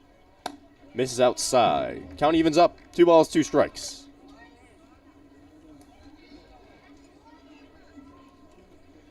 Tucker's hit in the first inning of last game was one of just 4 for the minors. The Oilers had just 5. The 2-2. Up and out. It's a full count. So Peninsula, 5 hits to Mat-Su's 4. The road team, who was the home team in game 1, got the win in a 0-0 final. The 3-2 swung on, popped up, and tailing out of play. So we'll do the full count again. Folks, check your keys. Somebody lost their keys. Please see Sonia. It's hard to think about stats in that game when no runs are scored. The payoff. Loops out of play. Third baseman Shea gave a half-hearted chase before he decided that's too much effort for something that's impossible to get to. I'd call it giving up. Facts. Palmer, long stare down. Into the windup he goes. Down low, and Nolan Tucker earns himself a walk. The leadoff man is on for the minors. Yeah, you're absolutely right to say he earned that. An 8-pitch walk. Tucker battled that entire way. And that's a good tone to set ahead of Game 2 after losing a 0-0 game. Yeah, if I were a player, I would have a sour taste in my mouth after losing a game 0-0. In any case, here's the left-hand hitting Cooper Vest as Tucker gets checked on at first, back safely with a head-first slide. Vest in game 1 went 0 for 3, was hit by a pitch in his last plate appearance that came in the 8th inning. He also struck out in the 6th.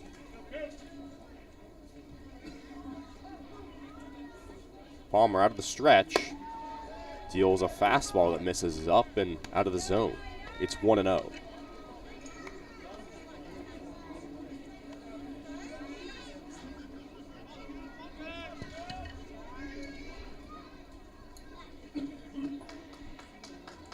Pitch.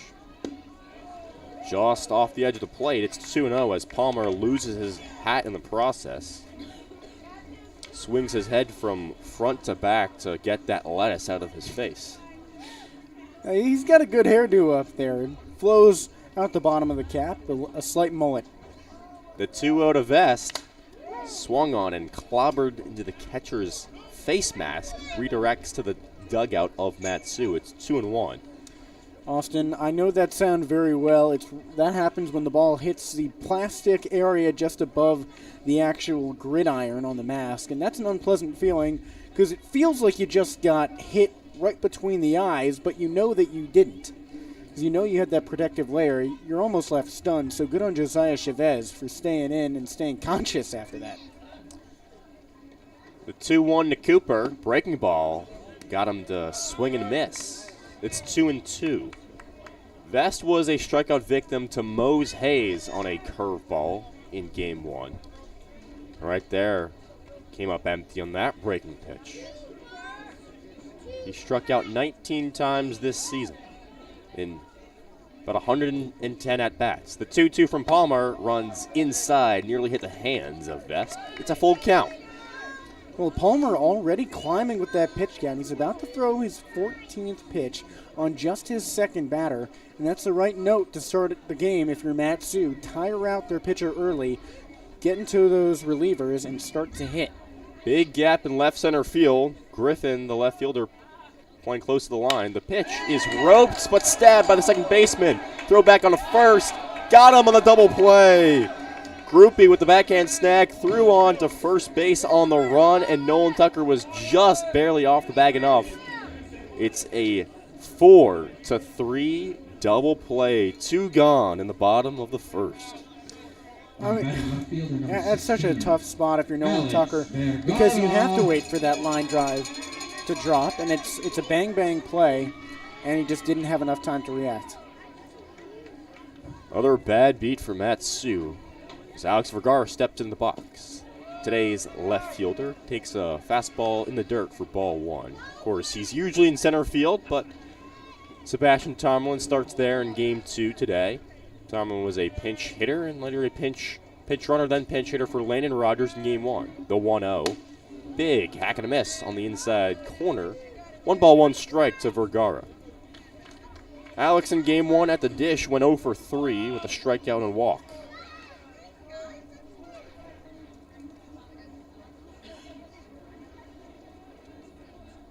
Palmer kicks and deals in the dirt. 2-1 the count. So Vergara struggles against the Oilers specifically continue. He is now 2 for 22 against Peninsula. Against everybody else, he's 10 for 22. Pitch sails just below the knees. 3-1 the count.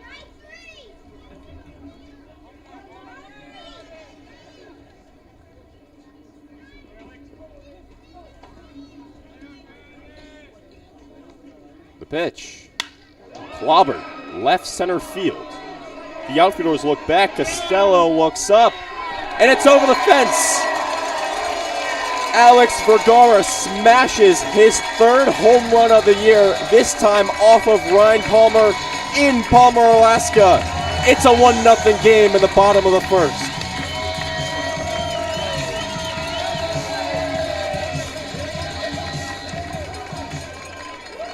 Well, we saw Vergara swing and miss on that front door curveball, and it occurred to me that he is one of the few players in this league who really can put the juice into a pitch at any part of the zone, and he did. Lancia slices one down the right side out of play. Well, we hear that crowd come alive, Jesse. Wow, this place has really woken up here after that 0-0 game 1. Lancia takes a fastball that dips low. It's 1-1. Wow. And the distance on that is astounding because that's deep left center field, almost at the 390-foot mark. That might have been 380 feet. Lancia puts a pop into this one, but it will remain in the infield. The catcher, Chavez, looks back and makes the grab going to his knees for out number 3. Well, Alex Vergara strikes again. His solo shots puts Matsu on the board. It's 1-0 after 1.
It's boogie time after Vergara smashed a solo shot in the bottom of the first.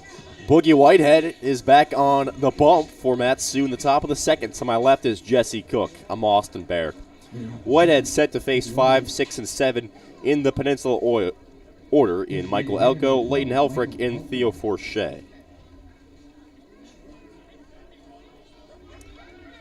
I've never seen a stance, but there's got to be some reason they call him Boogie.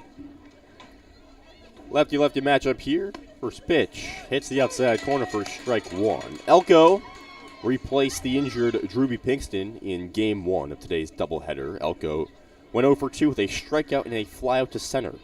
The pitch.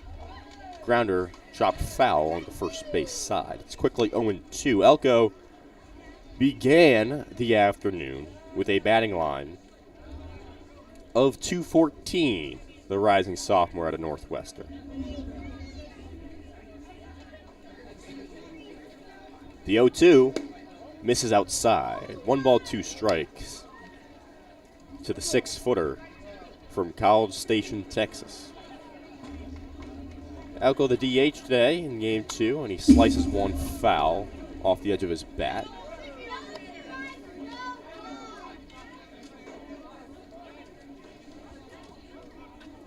He is now just 3 for 17 against the Miners this season.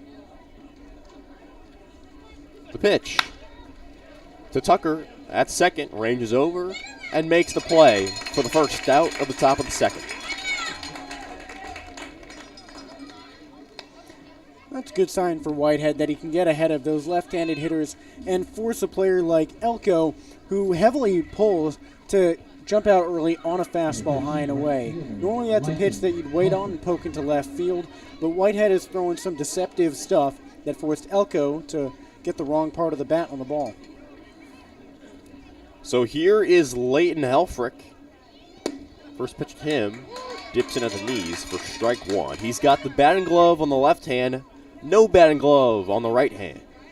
Whitehead quickly delivers the 0-1, misses low. Helfrich playing right field once again. Began the day batting .313 in game one. He continued going 2 for 3. And he ropes one right at Hannah's at third base. A soft line drive out. And quickly there are 2 gone in the top of the second. That's twice today in this doubleheader that a line drive has come the way of Caleb Hanna's, and he reacted like it was a can of corn. He made it look so easy, just grabbing something off the top shelf and waiting for it to drop into his hands, except instead of letting it drop, he just stabbed it out of midair. Here's a lefty-lefty matchup with Theo Forche. Whitehead beats him on the first pitch on a swooping off-speed pitch for strike one. Forche playing third base after being the DH in game one. And he lifts one up and foul along the left field line. Nearly hits a woman near the garage. Well, good that it didn't hit her. You know, the old Red story where their closer in the 90s, Rob Dibble, threw the ball so hard that one time he got angry and chucked the ball into center field and it hit a woman and broke her arm. Oh, no. What's even funnier is that it was a game-winning play. Whitehead's 0-2, misses alone outside. Yeah, the story goes that Dibble wanted to strike out the side, and with 2 strikes on the batter, he popped out. Dibble caught it, and the foul ground was so mad he didn't strike him out that his roided-up brain told him to chuck the ball as far as he could. Oh, no. The 1-2, high and away. Count evens up at 2 apiece. Part of that Nasty Boys bullpen crew, him, Randy Myers, and Norm Charlton, with that wire-to-wire Reds World Series team in 1990. The 2-2, sliced foul just over the backstop. Peninsula once again in the red undershirt. Black jerseys that cut off at the arms, or the shoulders rather. Yeah, the tank tops. It's basketball season for them. They're in the summer league. It is in fact a summer league. Whitehead's 2-2, and once again it's lifted up and out of play. How hard, if you threw the ball as hard as you could, do you think you could make it from behind home to the center field wall? On a throw? I mean, that's what Rob Dibble did. No, absolutely not. No way. You got to be some kind of athlete. We should have a contest one of these days. A 2-2, and he spoils it once again off the edge of the bat, floating near that garage. I bet some of the minors players could do it. Will Rizzo might. I mean, the outfielders, Tomerlin and Vergara. Yeah, they both got incredible arms. Caden Carpenter, too. That'd be something I'd like to see. It might not be great for their Throw it shoulders. at a mannequin. Yeah. The 2-2, slap to second. Tucker picks it up on the hop and throws on the first for the out. Ace Whitehead retires the side in order after an inning and a half. It's still 1-0 Miners. We'll be right back.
Bottom of the second, right at you here at Herman Brothers Field in Palmer, Alaska. To my left is Jesse Cook.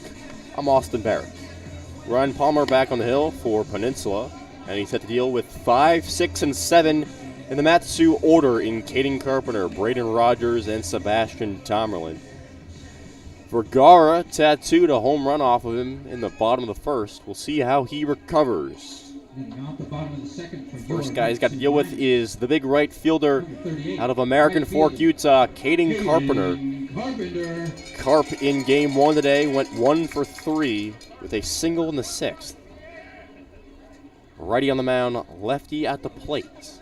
The pitch slices foul along the third base side. It's 0-1.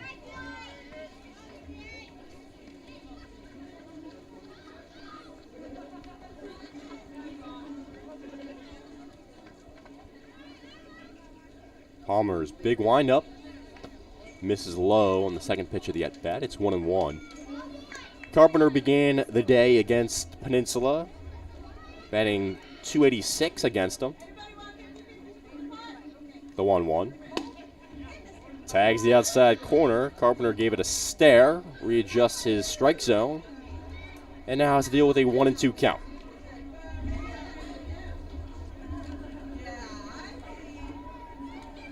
Nobody on, nobody out. Bottom of the second, 1-0 Matsu. The pitch flares to the shortstop. That's McElfratrick. He gets Carpenter on the throw down the first base line, a play where William Grimm, the first baseman, had to tag him out, and this prompts a visit with Ty LeBrun. Austin, that was not even close. I could see a few inches of green between Carpenter's jersey and the glove. He should be safe, and because there's no replay, and maybe the other umpires weren't watching intently or didn't have the best angle, this probably will stand, unfortunately for Matsu, but the throw was offline. I don't think Grimm even reacted like he tagged him. I think Grimm started to argue his case to the umpire before he made the verdict that went in his favor.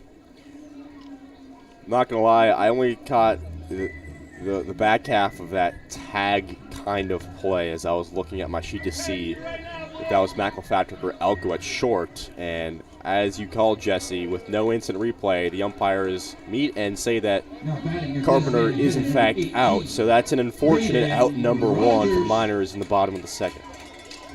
I mean, we can dissect our GoPro the best that we can, but I thought he was safe. So here's Brendan Rogers. That fastball runs in on him. I'm sure Ty is correct. I'm sure you are correct as well, that he was probably safe. I mean, it is a close play. As the pitch to Rogers tails above the backstop. It's 0-2 to Game 2's designated hitter. I mean, the first base umpire did not have a great angle to see the tag or not. He just went on intuition. That's the best he could do.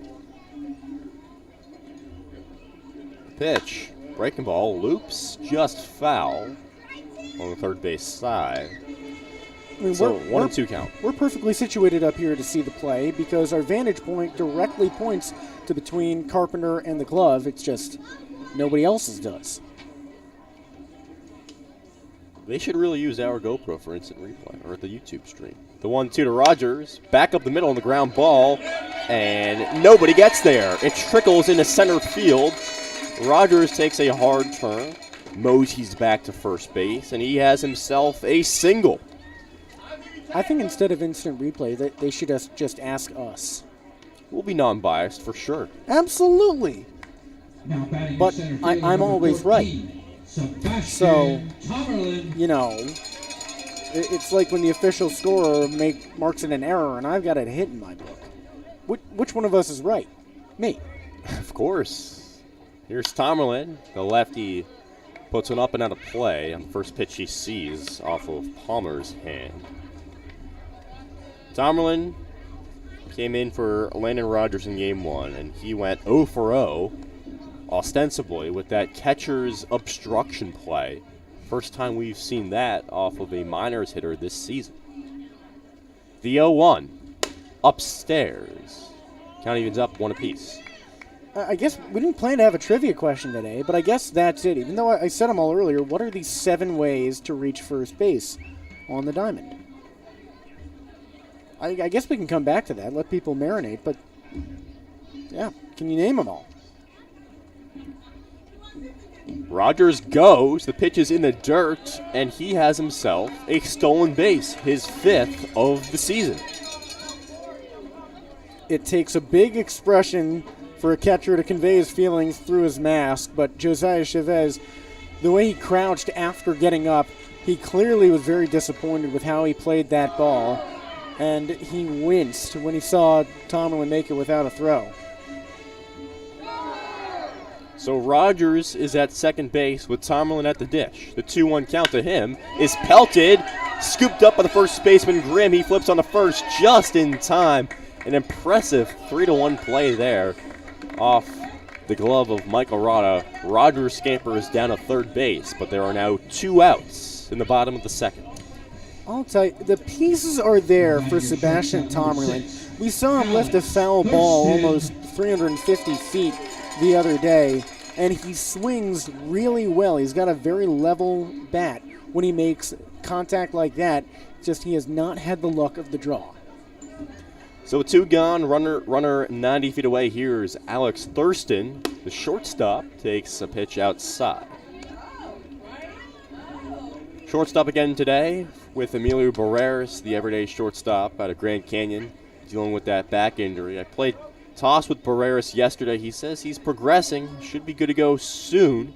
The pitch, checked his swing, but called a strike at that upper part of the zone. It's a 1-1 count. Is that like a rehab assignment up here where instead of playing in the minors, Burris has to warm up with the broadcasters? I guess so. Because I don't, calling us minor league level would be doing a disservice to those players. Oh, absolutely. The 1-1 swung on, but tails out of play. I mean, we got some looks in the batting cage yesterday. We each had a couple. We had some good contact. I know from the left side, I smoked a couple. Yeah, it got some oohs and ahs from the players. They joked around saying, if they clinch a playoff spot, maybe they can have us take some at-bats. I think they said maybe you. The 1-2 to Thurston, slaps it fouled again. I mean, there's just no way. There's no way. It would be no good for everybody involved. Nobody wants to see that happen. I mean, let's be real. Between us, who would you rather have in the lineup? The 6'6" guy who benches over 130 pounds, or the 5'8" guy who... Well, it's small strike zone for you. That's a good point I made, man. Oh, no. The 1-2 to Thurston, and he pops one up and out of play again. You can hit the ball pretty well. You shag fly balls on the regular and do a pretty good job. Former baseball player. Both of us are former baseball players. I think I told Tyler Brunn if he needs a backup catcher. I played for a decade, and I think his exact response was something along the line of words I can't say on air. Right. But go something off. The 1-2. Breaking ball in the dirt. Got him. Chavez throws on a first, and Thurston is retired. The minor strain and Braden Rogers at third base. But after 2 innings, the home team still leads it 1-0. 8-9-1 due up in the third for the Oilers.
We roll back along from Herman Brothers Field in Palmer, Alaska with Austin Barach. I'm Jesse Cook. The Miners lead 1-0 entering the top of the third inning. And surprisingly, there's a new arm on the hill. Ace Whitehead exits after just 2 innings and 30 pitches thrown.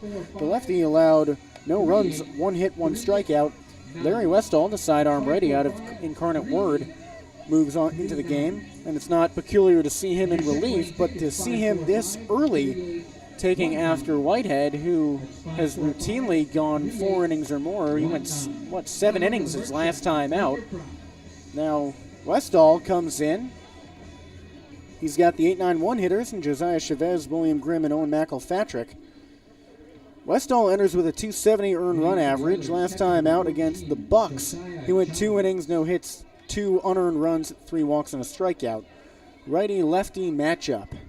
First pitch, Chavez swings behind the fastball at the knees for strike 1. Westall has pitched against these Oilers 4 different times. Against them, he struck out 5, allowed 8 hits and 3 earned runs. That pitch misses low for a ball. And Austin, we don't know what pushed Whitehead out of the game early, but he didn't look like he was in any discomfort. Yeah, I don't want to speculate, but The 1-1 misses high and away for a ball. It's certainly something that we will want to talk to head coach Tyler Brunn about after the game. Certainly. That is a surprising one. The 2-1 misses high and away. Westall has made many relief appearances for Mat-Su this season, this being his 10th.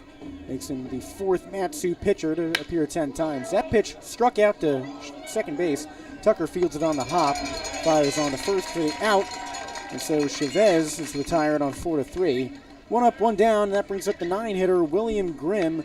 Mat-Su has seen Grimm in a separate role. While he has hit twice against Mat-Su, Grimm has also pitched against the Miners 3 separate times, including the last time these played on Sunday, July 9th. He went 2 scoreless innings. First pitch to the lefty batter, he swings and drives it to right center field. Caden Carpenter moves over to his right, about 20 steps in front of the wall. Alex Vergara calls him off and makes the catch, losing his hat in the process. Rather, Sebastian Tomerlin. Vergara is in left. He was center field for last game. You'll throw a lot of switches in a doubleheader. Now batting shortstop number 3. So, Owen 2 up, McElpatrick. 2 down on just 6 pitches. That brings up the top of the order, and Owen McElpatrick, who singled in the first inning to lead off the game. First pitch to the righty is a slider high and away for a ball.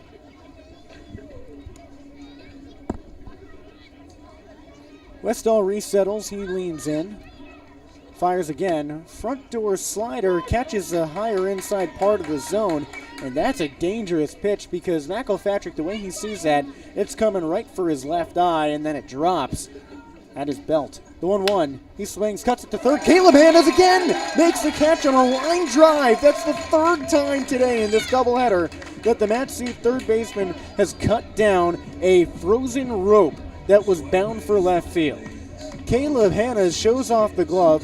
Larry Westall comes in and retires the side in order, and we move on to the bottom of the 3rd. Mat-Su's got the 9-1-2 batters due up, and Hannes, Tucker, and Vest up 1-0.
Welcome back into Herman Brothers Field for the bottom of the 3rd inning. The Miners lead 1-0, and that's who comes to the bats. The 9-1-2 hitters for the home crew in the M's.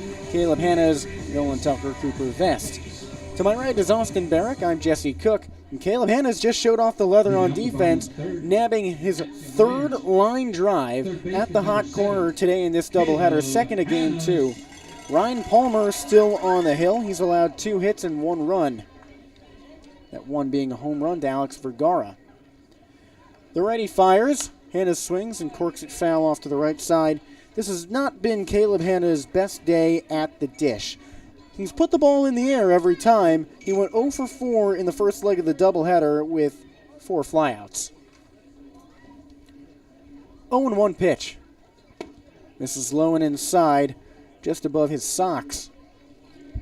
Hannes ended the last game at the plate, which the Oilers won, get this, 0-0. The extra innings rule in the ABL took effect. Here's the 1-1 to Hannes. He watches a curveball low and away for strike 2. Basically, if you're in a doubleheader and you need to get to the next game, there is a rule that states that if you've played 1 full inning of extras with no official decision, the next one is a do-or-die scenario. The 1-2. Fastball high and away, called strike 3. Hannes slumps his shoulders and saunters back to the dugout. Ryan Palmer has his first strikeout of the day, and that brings up the top of the order for Mat-Su and Nolan Tucker.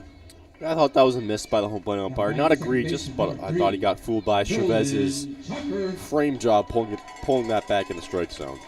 Well, the home plate umpire has been pretty lenient with those outside pitches all day. Here's Nolan Tucker. He walked his first time up in game 2.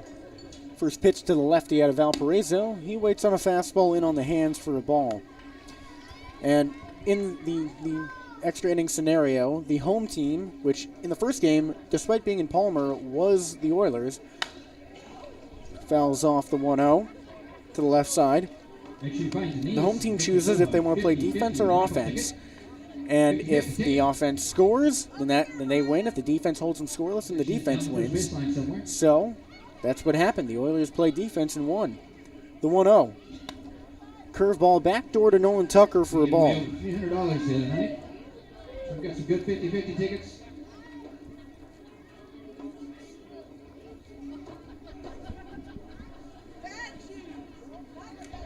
2-1 count, the pitch.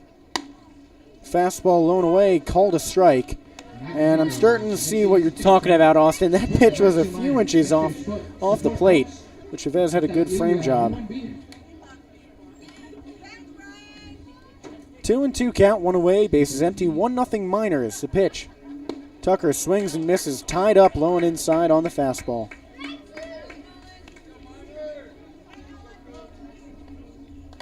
Two-way, that brings up Cooper Vest, the Matsu first baseman. He lined into a double play last time up. He tattooed the ball to second base.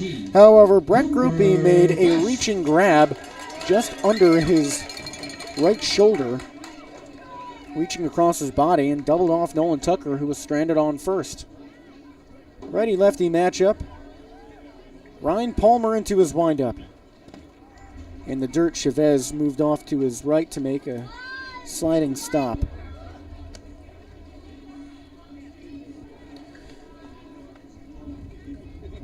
One and one.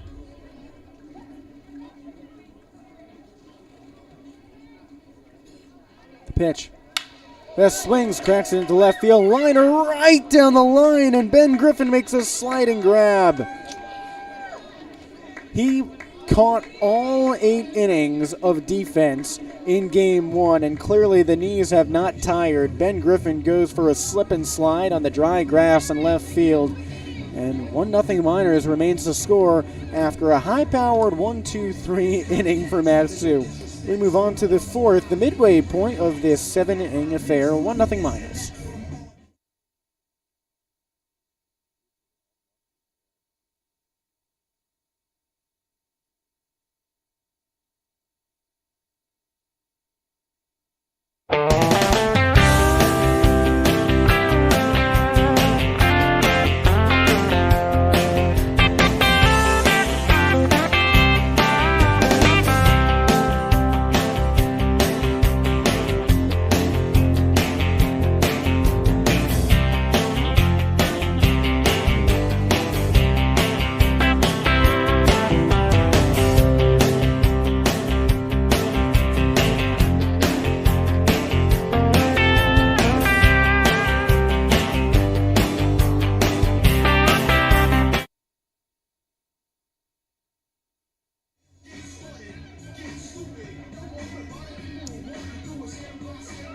We're back in the Matsu Valley for the 4th inning of action in Game 2 of this 7-inning doubleheader.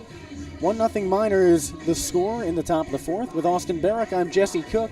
Larry Westall on the hill for his 2nd inning of work. The right-hander has the 2-3-4 hitters of the Peninsula lineup, and Brett Groupie, Nick Costello, and Ben Griffin. Those 3 are hitless in this one, although they've all come up only once. Groupie hasn't recorded an official at-bat. He had a sacrifice bunt to lead off his day. He moved Owen McElpatrick to third base in the 1st inning, but nothing came of that. First pitch to the righty. Misses high and away for a ball. And Larry Westall on the hill, out of Incarnate Word, out in Texas. He earned the nickname Crazy Larry because of his windup. He throws a front door slider for strike 1. Teammates said he throws sidearm. That's crazy. He's Crazy Larry. We were confused when we met him because we thought he was quite normal, and then that was explained to us. The 1-1, swung on and popped up, shallow outfield grass behind second base. Tucker creeps in on it, and he makes a grab left-handed next to his shoulder. 1 up, 1 down on 3 pitches, and that brings up Nick Costello. He entered the day batting over 400 at .413. 3rd in the entire ABL in batting average, but that has dropped to a .394, and that's insane to think that someone's average dropped to .394, just around 400. Steven Lancia, the Matsu catcher, is ahead of him in the 2nd spot, batting .421. First pitch to the lefty center fielder. Watches a fastball for a strike. These are at least when the days begin. We'll have to sift through the official stats when all the dust clears after both of these games.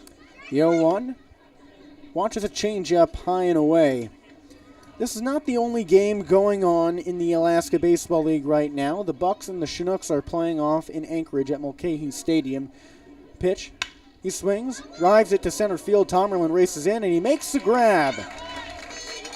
Costello tattooed the ball, but Tomerlin saw it the entire way, and he just had to jog for it. 2 up, 2 down. That brings up Ben Griffin, the left fielder. And again, this is not the only game in the ABL. The Bucks and the Chinooks are tied at 3 in the bottom of the 6th inning. The Chinooks occupy last place in the ABL behind these Oilers. 2-game difference. First pitch to the righty is a slider for a strike, blown away. Matsu is in first place, but only half a game ahead of the Bucks and the Glacier Pilots. 0-1, swings and tips it foul off to the left side. Both Anchorage teams tied for second place. If the Bucks come out with the win, they will contest the Miners for first, and they'll end up awaiting the finish to the second leg of this doubleheader because the standings could flip. The pitch.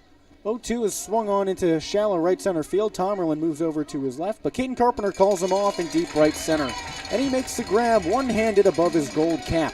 1, 2, 3 go the Oilers for the third straight frame.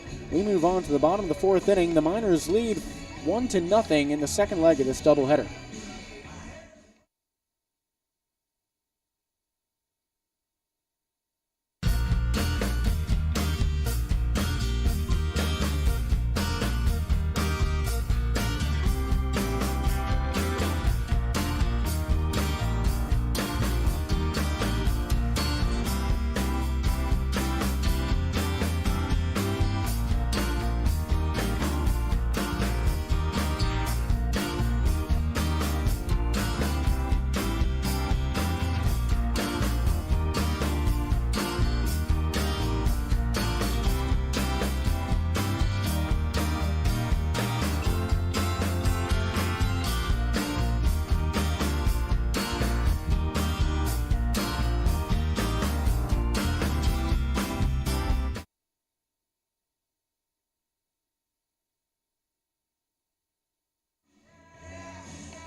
We've met the halfway point in Game 2 of this doubleheader.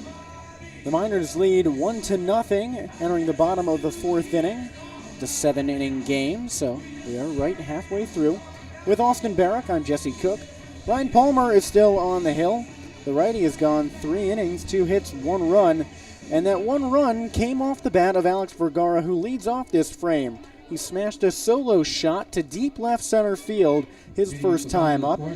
We estimated that it must have gone around 370 feet because it's 390 to straightaway center, and it's not that much of a slope from where the ball landed over the NIT sign in left center field. After him, it's Lancia and Carpenter. Righty-righty matchup, Palmer from the windup. That's called a strike low and inside. Vergara struggled in the first game. He went 0 for 3 with a walk and a strikeout. But Game 2 has certainly looked better for him with 1 at-bat. The 0-1. The Lipscomb player watches it dance lone away for a ball. How fast am I moving down? 1-1 count, bases empty, nobody out. Vergara now leads the Miners in dingers with 3. And he's been up the shortest amount of time. 1-1 pitch in the dirt for a ball. Yeah, he's got 3 home runs, which is tied for the league lead in roughly 50 at-bats. That's right. Vergara has only now played 13 games. That's less than half of how many the Miners have played, with 28 under their belt. The 2-1. Curveball misses inside. It hung up there, so lucky break for Palmer that he missed the zone, because a hanging curveball inside is exactly what Vergara looks for on a daily basis. 3-1 count. He turned around a high inside fastball for that dinger. Palmer into the windup. The righty fires. Fastball at the knees for strike 2. Palmer, the pitcher out of Cal Baptist, has a teal glove just like the Miners Cal Baptist player Brandon Downer, a left-handed pitcher. 3-2 to Vergara. He swings and pops it up behind second base. Shallow right field. Leighton Helfrich is under it with plenty of room, reaches up above his red hat and makes a grab with one hand. 1 away in the bottom of the 4th inning, and that brings up Matsu's other power hitter in Steven Lancia. Like Vergara, he played for the Miners last season in 2022. Like Vergara, he was all ABL. And like Vergara, he's got multiple home runs this season. Also like Vergara, having joined the team in the middle of the year. First pitch to the righty out of UT RGV is high and away for a strike. That's UT Rio Grande Valley. Lancia has 2 home runs this season. The 0-1, front door curveball misses high and inside for a ball. And he joined the team in the 3rd week of the season, homering in his first start the next day. Vergara also homered in his first start. The similarities are endless between those two. The 1-1, low and inside, ball 2. Yeah, both guys were here in Alaska last year. 2-1 to Lancia. Palmer deals. He checks a swing on a fastball at the belt. Called a strike anyway. I was on the bus ride back from Kenai with them, and as we were pulling out, Steven joked. He said, let's run it back next year. Well, their eligibility is just about out. Both rising seniors. The 2-2 in the dirt for a ball. They both do have grad eligibility, so they could come back if they'd like. But Alex Vergara was talking about the draft with Cooper Vest earlier before the game about which teams they would want to go to. And they both agreed that the Texas Rangers would be a good spot. The 3-2, and it hits Lancia in the small of the back. He turned just as the fastball crept inside, and now he's got a base. But the Mat-Su catcher is a little slow walking down the line. He nodded his head at head coach Tyler Braun to tell him he's all right, but that can't feel comfortable because the pitch came in right on his spine. Man, he's already a catcher, gets beat up enough behind the plate. That's unfortunate. That's his second hit by pitch of the year. It was a fastball in a bony spot. Here's Caden Carpenter with a runner on first. 1 away, 1-0 Miners. Bottom of the 4th. The pitch. Waits on a fastball, low and away, called a strike at the knees. Carpenter grounded out to short his last time up. He did have a hit in the last game, and those were few and far between. Just 9 hits between the two squads. The pitch. He swings, drills it to left field, but right at Ben Griffin. He barely has to move in the middle of left center, and he makes a grab over his head. And hasn't that been the tale for Mat-Su today? Lots of hard-hit baseballs, but not a lot of production. They're lucky Alex Vergara has smoked that home run. Cooper Vest has 2 lineouts. Caden Carpenter just lined out. It's been the day of unrecognized high-speed talent off the bat. Here's Braden Rogers. He singled his last time up with a hard-hit ball to center field, so he broke through. First pitch to the righty out of Central Arizona. He swings and smokes it into left. Base hit for Braden Rogers, his second knock of the day. So Mat-Su has runners on first and second after the single for Sebastian Tomerlin. 2 away. The Miners lead 1-0 in the bottom of the 4th inning. And Sebastian Tomerlin marked a new spot on Summer Baseball Bingo at the 7th way to get to first base. He reached on catcher's interference in the last game. And that completes the set. We've seen it all this year. Righty-lefty matchup, another Central Arizona Community College player at the dish. First pitch to Tomerlin. He watches a fastball above the belt for a ball. In high school, he was the #1 player in Arizona as ranked by Perfect Game, his senior season. And he did that as a 2-way player, also pitching. 1-0. Palmer comes set. Pitches from the stretch. Tomerlin swings and nails it to the backstop. Strike 1. And that first game ended 0-0 due to the extra inning rule. It had Tomerlin reach on catcher's interference. The Oilers, who are the visiting team, were the acting road squad because it was a makeup from a game in their ballpark in Kenai. And it was a 7-inning affair that ended in 9 with extra innings. Just about the weirdest game you could ask for. The 1-1. Fastball at the knees for a strike. Sebastian Tomerlin has 4 RBIs this season. Last time out he struggled. That was at the Chinooks on Thursday. He went 0 for 3 with a walk. The game before that he played, he had an RBI hit then. That was the day before. Runners on first and second, 2 away, 1-0 Miners, bottom of the fourth. The pitch. Tomerlin swings, nails it off the shallow end of the bat into shallow left field, and Ben Griffin runs in to make the play. He played that perfectly, starting in left field, not 40 steps beyond the infield grass, and that worked out for him. Just about 20 yards shy of third base, and was an easy play on what, for anyone else, would be a bloop hit. Mat-Su strands a runner in scoring position as well as another on first. 1 hit in that inning, no runs. So we head to the 5th inning. The M's up 1-0 in this 7-inning affair, trying to split the doubleheader.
Welcome to the 5th inning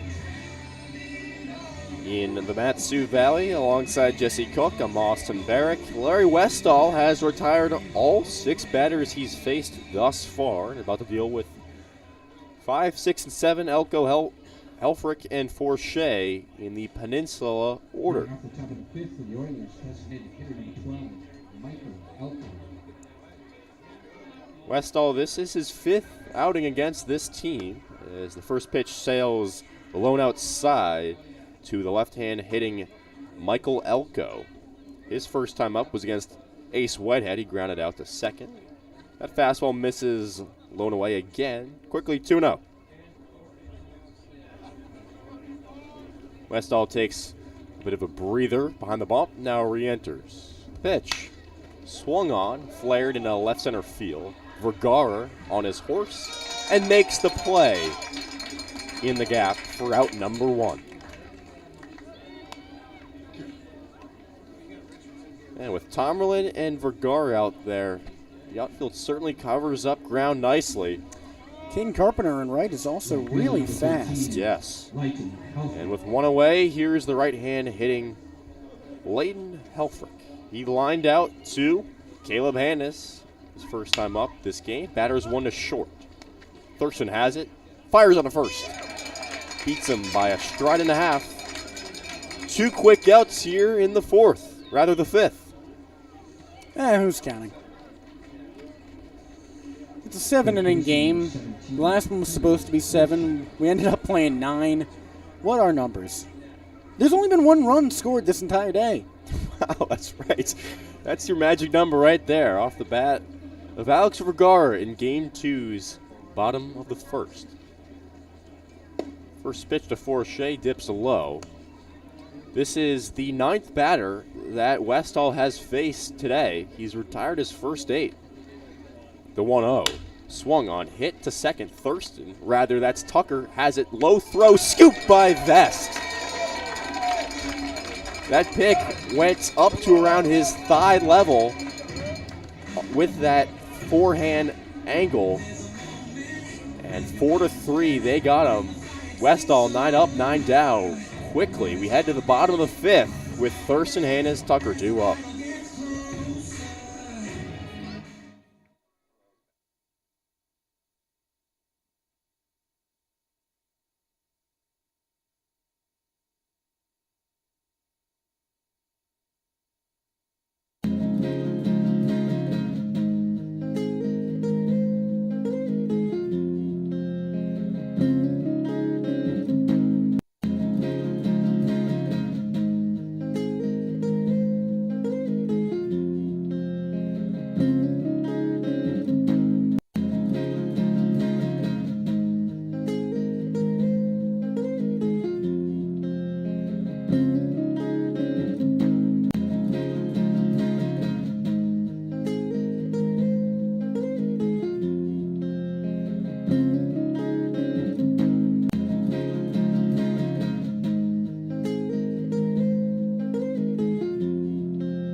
Bottom of the fifth rolls on here at Herman Brothers Field alongside Jesse Cook. I'm Austin Barach. Mat-Su still clinging to a 1-0 lead. 8-9-1 due up. Alex Thurston, Caleb Hannes, and Nolan Tucker, the three Valbo guys for Ty LeBrun's squad. Shortstop, number 6, Alex Thurston. So here's Thurston. He began the day batting around .240 on the season.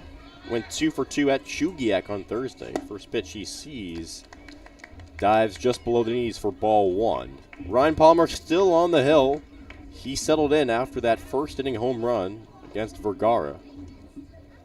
Got Thurston to swing and miss on a strikeout back in the second. He chops one over. Third baseman fields it. That's Forshea. Fires on quickly for out number 1. Man, did he have some range on that play. Yeah, good work by Forshea to see the ball off the bat really well. As soon as Thurston hit it, he was already moving over to his left. There wasn't any delay. And that was what enabled him to make that play thrown across the body and make it look so leisurely. So here comes Caleb Hannes. Began the day batting .250. Went 0 for 4 in game 1. First pitch he sees here is inside for ball 1. Hannes struck out looking back in the third on a pitch that appeared just off the edge of the plate. Palmer's 1-0 offering. Breaking ball catches the outside corner. It's 1-1.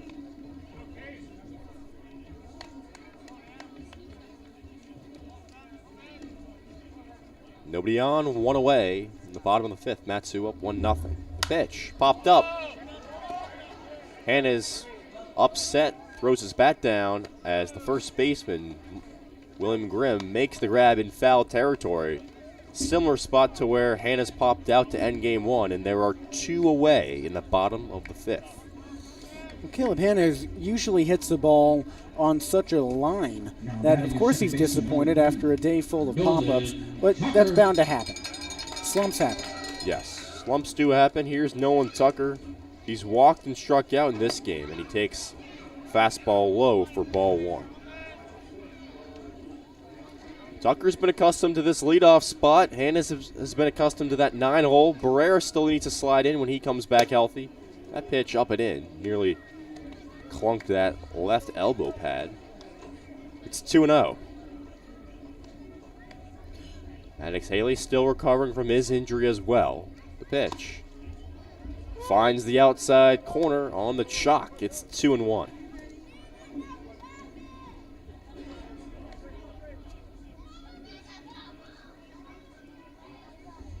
The pitch inside for ball 3. It's 3-1. Peninsula, as they've done today, in that shift on that left side, the infield and the outfield. Infield playing him to go up the middle, outfield playing him to go opposite field. 3-1. Big cut and a miss down the middle for strike 2. It's a full count coming up.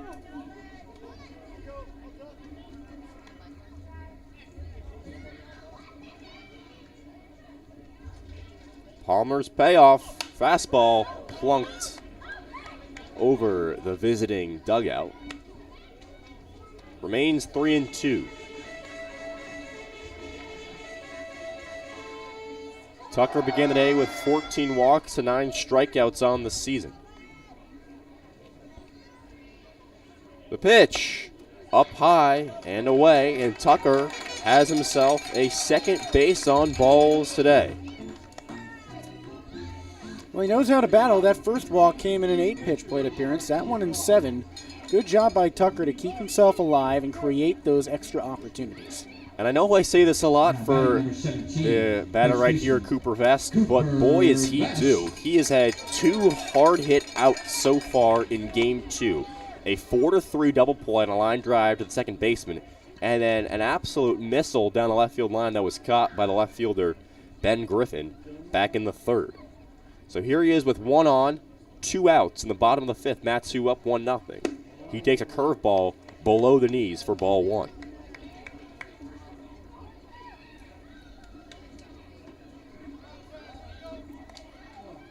Vest out of Dixie High School where his younger brother Boston plays right now. Tucker back the headfirst slide. He's safe. The leadoff man is 6 for 6 this season on stolen bases. He has one against the Oilers this season. That came back on July 5th in Kenai. Checked on him again. This one a bit closer, but still back in safely. Vest readjusting where he wants his hands to line up on the bat. Enters the box again. Palmer's 1-0. Fastball cranked into center field. That's a gapper. Tucker is being waved home. The cutoff throw won't go home. It goes to third base. Cooper Vest has himself an RBI triple, and he's fired up. It's a 2-0 game.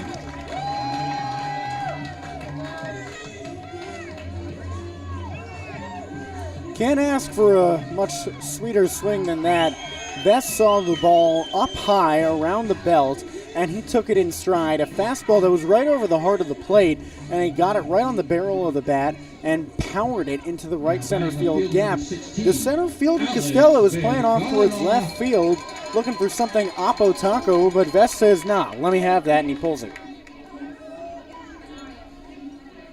Another line drive this game for Cooper Vest. If it was just line drives, he'd be 3 for 3.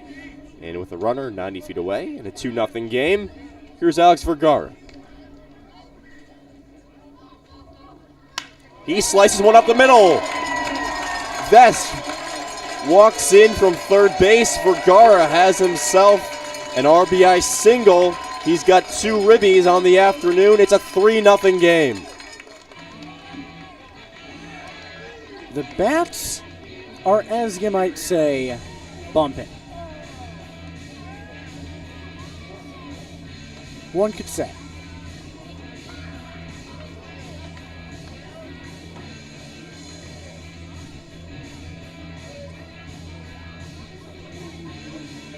And this prompts a mound visit.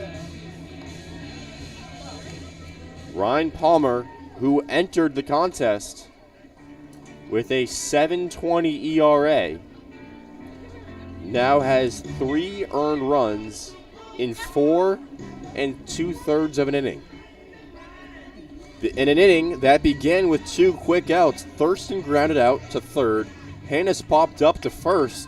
You're thinking, all right, it's going to be 1-0 entering the 6th. And all of a sudden, nope, Tucker walked, Vest tripled, and Vergara singled. And here's Steven Lancia. If I'm Matt Sue here, I'm swiping second with Vergara. Stay aggressive, stay on your toes, and keep the Oilers on their back foot. Vergara, big lead, but doesn't go. Lancia takes ball 1 up high. I don't think you want to give the Peninsula a break at any point, and when you've got speed like Vergara, you use it. The 1-0. Swung on, hit high into shallow right field. Helfrich sizes it up and makes the grab over his left shoulder for the 3rd out of the bottom of the 5th. But not after Cooper Vest slices an RBI triple and Alex Vergara knocks in an RBI single to make it a 3-0 ball game. We head to the 6th with the home team up 3-0. We'll be right back.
Our second one is 5-4-5, 3-8, 3-6. The home team tacks on 2 more in the bottom of the 5th. It's now a 3-0 lead for the Miners. Alongside Jesse Cook, I'm Austin Barach. Larry Westall in for his 4th inning of work here against 8-9-1 and Chavez, Grimm, and McElpatrick. First pitch to Chavez is a big hack and a miss for strike 1 on the changeup down the middle. Westall 9 up, 9 down so far. He got Chavez to ground out to second his first time up. And another swing and a miss right there out in front of it. It's 0-2. Larry's kept his pitch count low. He's gone 9 pitches his first inning, 9 in the second, and then 6 in the last frame. The 0-2 runs outside. 1 ball, 2 strikes. I mean, when you throw 3 innings on 24 pitches, that shows that something is working well in your delivery. The 1-2. Big swing and a miss. Westall earns his first K of the outing. 1 gone in the top of the 6th. And it's only his first strikeout because he's been doing a great job of forcing Oilers batters to make bad contact. He's been putting the ball in hittable positions, but making it so that they can't get the contact that they want on it, and they hit it right at a fielder. The only hard-hit ball was off of Costello's bat, line drive to center field, as Grimm, the left-hand hitter, takes a strike on the outside corner. Grimm out of LMU, a rising senior there, slices one into center field. Tomerlin won't get there. It drops 1 hop in front of him, and that's the first hit that Larry has allowed today. He retired 10 straight batters after Ace Whitehead had gotten the previous 6. So that is the first base runner for the Oilers since Owen McElpatrick leading off the game. Wow. That's right. Yeah, that's... Yeah, guess who's back? Owen McElpatrick. Guess who's back? Back again. Owen McElpatrick, actually, as the righty takes a strike, tagging the outside corner. 17 straight outs for this Mat-Su pitching crew. Rather, 16, but, you know. And it's a game after they lost, allowing 0 runs. McElpatrick, a big swing and a miss on that off-speeder. It's 0-2. We opened up that first game talking about how the Oilers had just surpassed Mat-Su for the best ERA in the league, and I guess that leaves a chip on the green and gold shoulders. The pitch runs up high. 1-2. Middle infield in double play depth. Thurston at short, Tucker at second. 1 gone, rather 2, as the pitch is low. Let's reset. 1 gone, with 1 on. In the top of the 6th, Mat-Su up 3-0.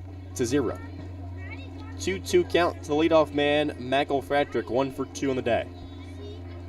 Larry's 2-2, just doesn't catch the outside corner. It's a full count.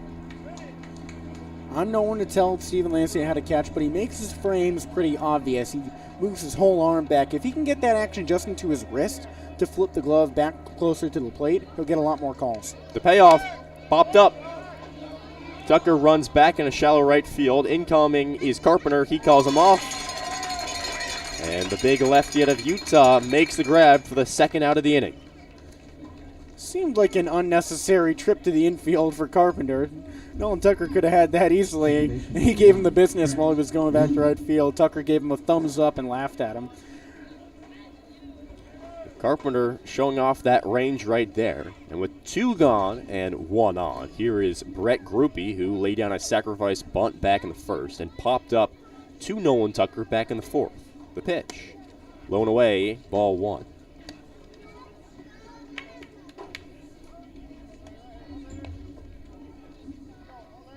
Groupie began the day batting 5 for 10 against the Miners as he takes a strike right down the middle. But he's now 5 for 11. But 0 for his last 3. The pitch, fastball, blew right by him, swing and a miss. 1 ball and 2 strikes to Groupie.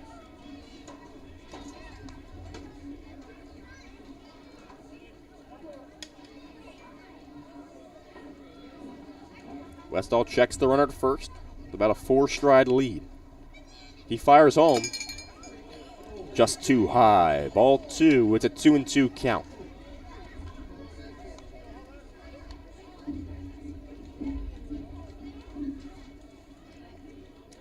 This is Westall's longest outing of the year. The pitch. Swing and a miss into Lancia's mitts. Westall gets his second strikeout of the inning, and he's retired 12 of the 13 batters that he's faced.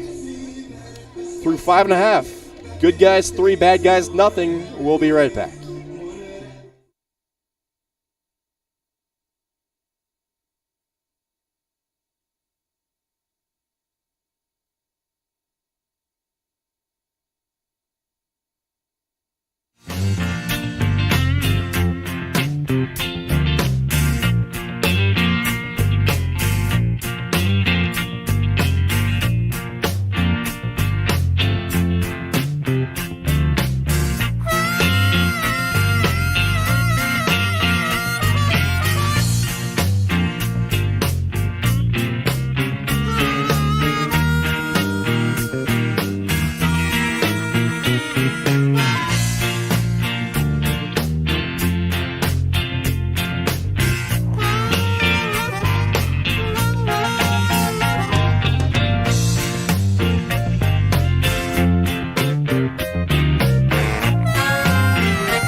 We're back in the bottom of the 6th inning.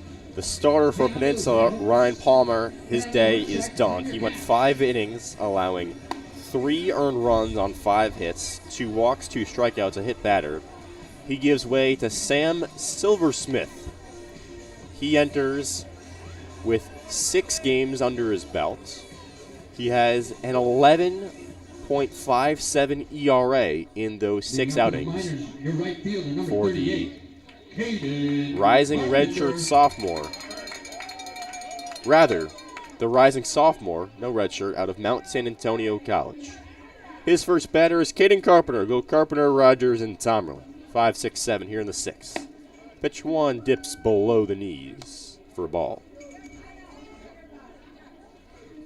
Silversmith last appeared on July 11th. The 1-0 stings the outside corner for a strike. He faced the Pilots in Anchorage, went 3 innings, allowing 3 hits, 3 earned runs, 2 strikeouts to 3 walks. Straight up approach, fires home, and it nearly hit Carpenter on the cleat. 2 balls, 1 strike. His worst outing, Silversmith, of the season came on June 13th against the Chinooks, when he went 2 1/3 innings, allowing 7 hits and 6 earned runs. Earned the loss in that one, the 2-1. Tails down the left field line. Griffin makes the grab in foul territory. 1 gone in the bottom of the 6th. Wasn't bad contact from Carpenter. Hit the ball hard, just another case of good contact, wrong spot.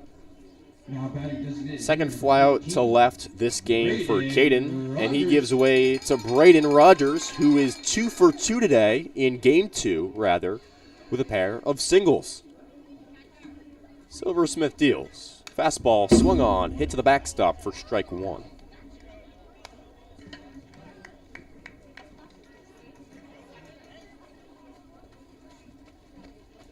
Braden Rogers has his second 2-hit game against the Oilers this season. Breaking ball popped up, but runs foul. 0-2 the count to Rogers. He has 0 extra base hit games against everybody else, but now he has 2 against this Peninsula team. And again, it's the last regular season matchup between these two. They could meet in the playoffs, a potential 1-4 or 2-3 matchup. The pitch. Checked swing. Did he go? First base umpire says yes, he did. And that's a 3-pitch strikeout for Sam Silversmith. There are 2 away in the bottom of the 6th. Now batting center fielder, number 14, Sebastian Tamerlan. So here comes Seabass. He had a hard ground out back in the 2nd to the first baseman, Grimm. Then he had a line out to the left fielder. Takes strike 1. Down low. That line out was to Griffin, Ben Griffin, back in the 5th. Right in the mound, lefty at the dish. Low, 1 hops in front of the plate. 1-1 the count.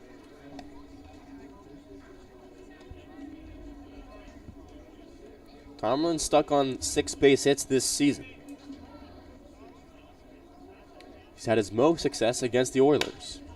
Hits a curveball into shallow left field. Ben Griffin wades in a couple strides and makes the grab right next to his left ear for the 3rd out. Silversmith retires the side in order 1-2-3. But here we go, entering the potential last half inning of the game. Larry Westall back on the hill for the Miners. We'll be right back for that in just a few moments.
Come on and enjoy the fun of the fair. Have your kids check out the kids. It's 3-0 Matsu. In the top of the 7th to my left is Jesse Cook. I'm Austin Barach. Larry Westall still going strong. The right-hand sidearm pitcher out of Incarnate Word has retired 12 of the 13 batters he's faced so far, and he's about to face Costello, Griffin, and Elko. The heart of the order, 3-4-5 for Peninsula. Number 26, Nick Costello. Costello's only 2 home runs this season have come against the Miners, but one right here would only make it a 2-run game. The pitch. In there on the outside half of the plate for strike 1. Westall has commanded the zone really nicely so far today. Has pitched an efficient outing so far after the starter Ace Whitehead was pulled after 2 innings of work. Second pitch dips in there right at the knee level for strike 2.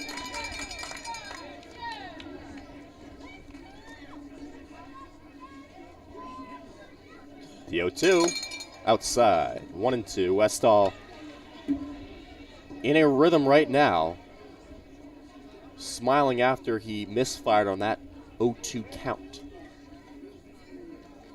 Larry's offering, pelted, grounder, rolled foul along the first base side.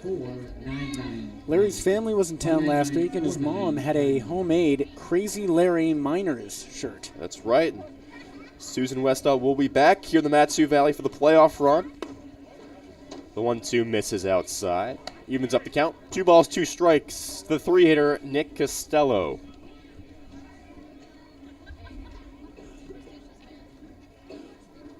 Pitch. Tags the outside corner. Costello puts his hand on his hip, looks back at the umpire, questioning that call, but Larry Westall has his 3rd punch out of the day, and Peninsula is down to its final 2 outs. And the strikeouts have piled up over the last inning and a third for Larry. He had none through his first 3 and now is picking it up, which shows his longevity and why he's been so strong. So here's Ben Griffin, the righty, takes a strike right down the middle. Griffin today, fly out to center in the first and a fly out to right in the fourth. The pitch inside, ball 1. Austin, they say one of the trademarks of a good pitcher is that he can pick up speed as the game goes along. It's something that Justin Verlander does. Yes, it's something that Drew Christo did well in game 1 today. As the 1-1 rises inside for ball 2. Griffin is 0 for 4 in totality today, so that .250 batting average will continue to dip for him. The pitch, framed nicely on the outside corner. It's a 2-2 count.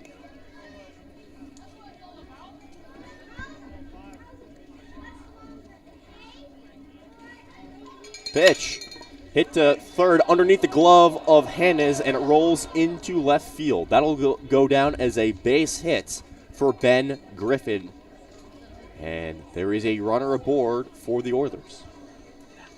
It's a well-hit ball to the right spot. Griffin hit it hard. Caleb Hannes has been so surefire at third base throughout this game.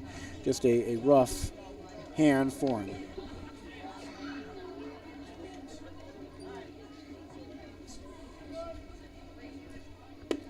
First pitch here to Michael Elko is called a strike.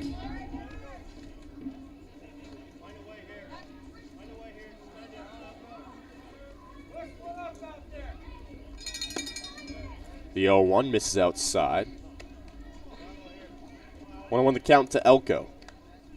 Checking in on that Bucks game, the Chinooks lead in the top of the ninth, 4-3. Big implications for this one. The 1-1 swung on rope to the left field. Vergara, diving catch, he got it! A third diving catch for Alex Vergara in the span of a week. Westall points to him in appreciation. There are 2 gone in the top of the 7th. At this point, what can you even say about Alex Vergara and his fielding ability? He makes highlight reel grabs seemingly on the daily. Westall and Vergara are roommates here in Palmer. We'll sure laugh at that one, as that one is slapped up the middle. A base hit for Leighton Helfrich in the center field. The runner goes from first to second. And so it's not over quite yet. The game-tying run walks to home plate. Well, you've got to deal with Theo Forshea. He has no home runs this season. He has 5 extra base hits, all of them doubles. His RBIs have come in the form of 13. So you can go in with a little bit of confidence if you're Westall. And remember, Forshea has had his way with the minors this season. He entered the day at a 6 for 13 line against Matsu. He went 1 for 4 in the first game and 0 for 2 thus far in this one. So 1 for 6 on the day. That's 7 for 19 against Matsu this season. Still batting well over that 300 mark against the minors. Yeah, and he's had at least 1 base hit in every game against the minors, except for this one. He's had a pair of groundouts to the second baseman, Nolan Tucker. For the lefty, who hails from Redona Beach, California, a rising senior now at UC Davis, this is his 4th college. But right here, he's trying to extend the game for Peninsula. Westall dangling that right arm. Runners at first and second, 2 outs in the top of the 7th. Second game of the doubleheader. Westall delivers inside for ball 1.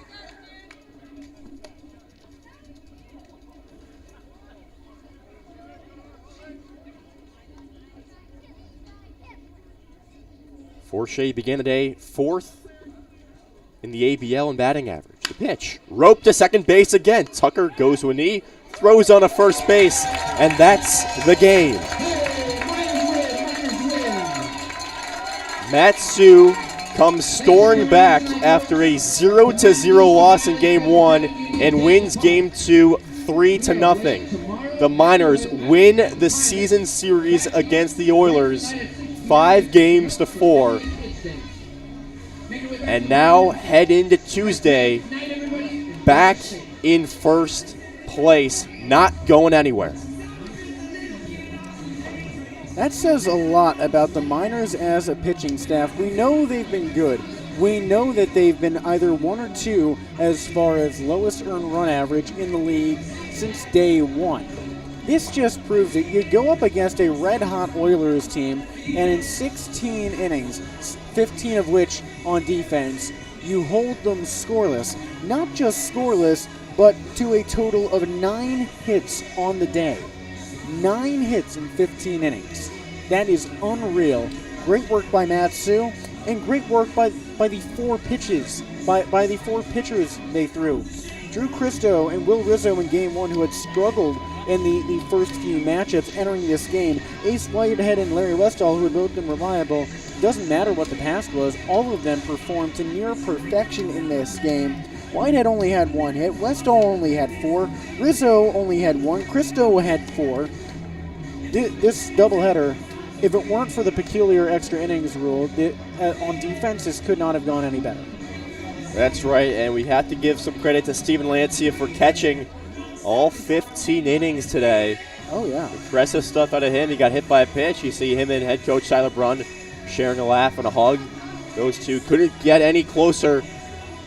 It's going to feel good for the Miners. You know, a tough way to lose Game 1 after starter Drew Christo goes an impressive 7 innings, allowing 0 earned runs, 10 strikeouts, 0 walks. But to come back in Game 2 and have a wire-to-wire win, Vergara that homer in the first, and then to tack on 2 more in the 5th with Vest and Vergara again. It's, I'd have to say, a net positive. Even though they only went 1-1, it's got to be a net positive, taking into account how well Vergara played and how well this pitching staff played today. Yeah, a net positive for sure. That's a great way of describing it, because Matsu just performed so well, and the second game showed how good this team is at rebounding. They rebound after that tough loss and show up big time. So you almost could not ask for more from this team in this game, except for, 1 run in the first affair. Right. But also, with that game in Anchorage, trending the way of the Chinooks is they lead 5-3 in the top of the 9th. This has heavy implications on the standings, because if the Bucks lose, the Miners are a game and a half ahead of them for first place, and a game ahead of the Glacier Pilots, who the Miners will see tomorrow, also in Anchorage. Yes, Matsu is now 17-12 on this season. They will take on the 15-12 Anchorage Glacier Pilots tomorrow. And this was the shortest game of the season for Matsu. Austin, just 83 minutes long. It started at 7:18, or rather 93 minutes long. It started at 7:18, ended at 8:51. Incredible stuff. Well, if you tune in for this game or the first one or both, especially both, we thank you for spending some time with us. That's it. The Miners win Game 2 3-0. So with Jesse Cook, I'm Austin Barach. We'll talk to you tomorrow in Anchorage.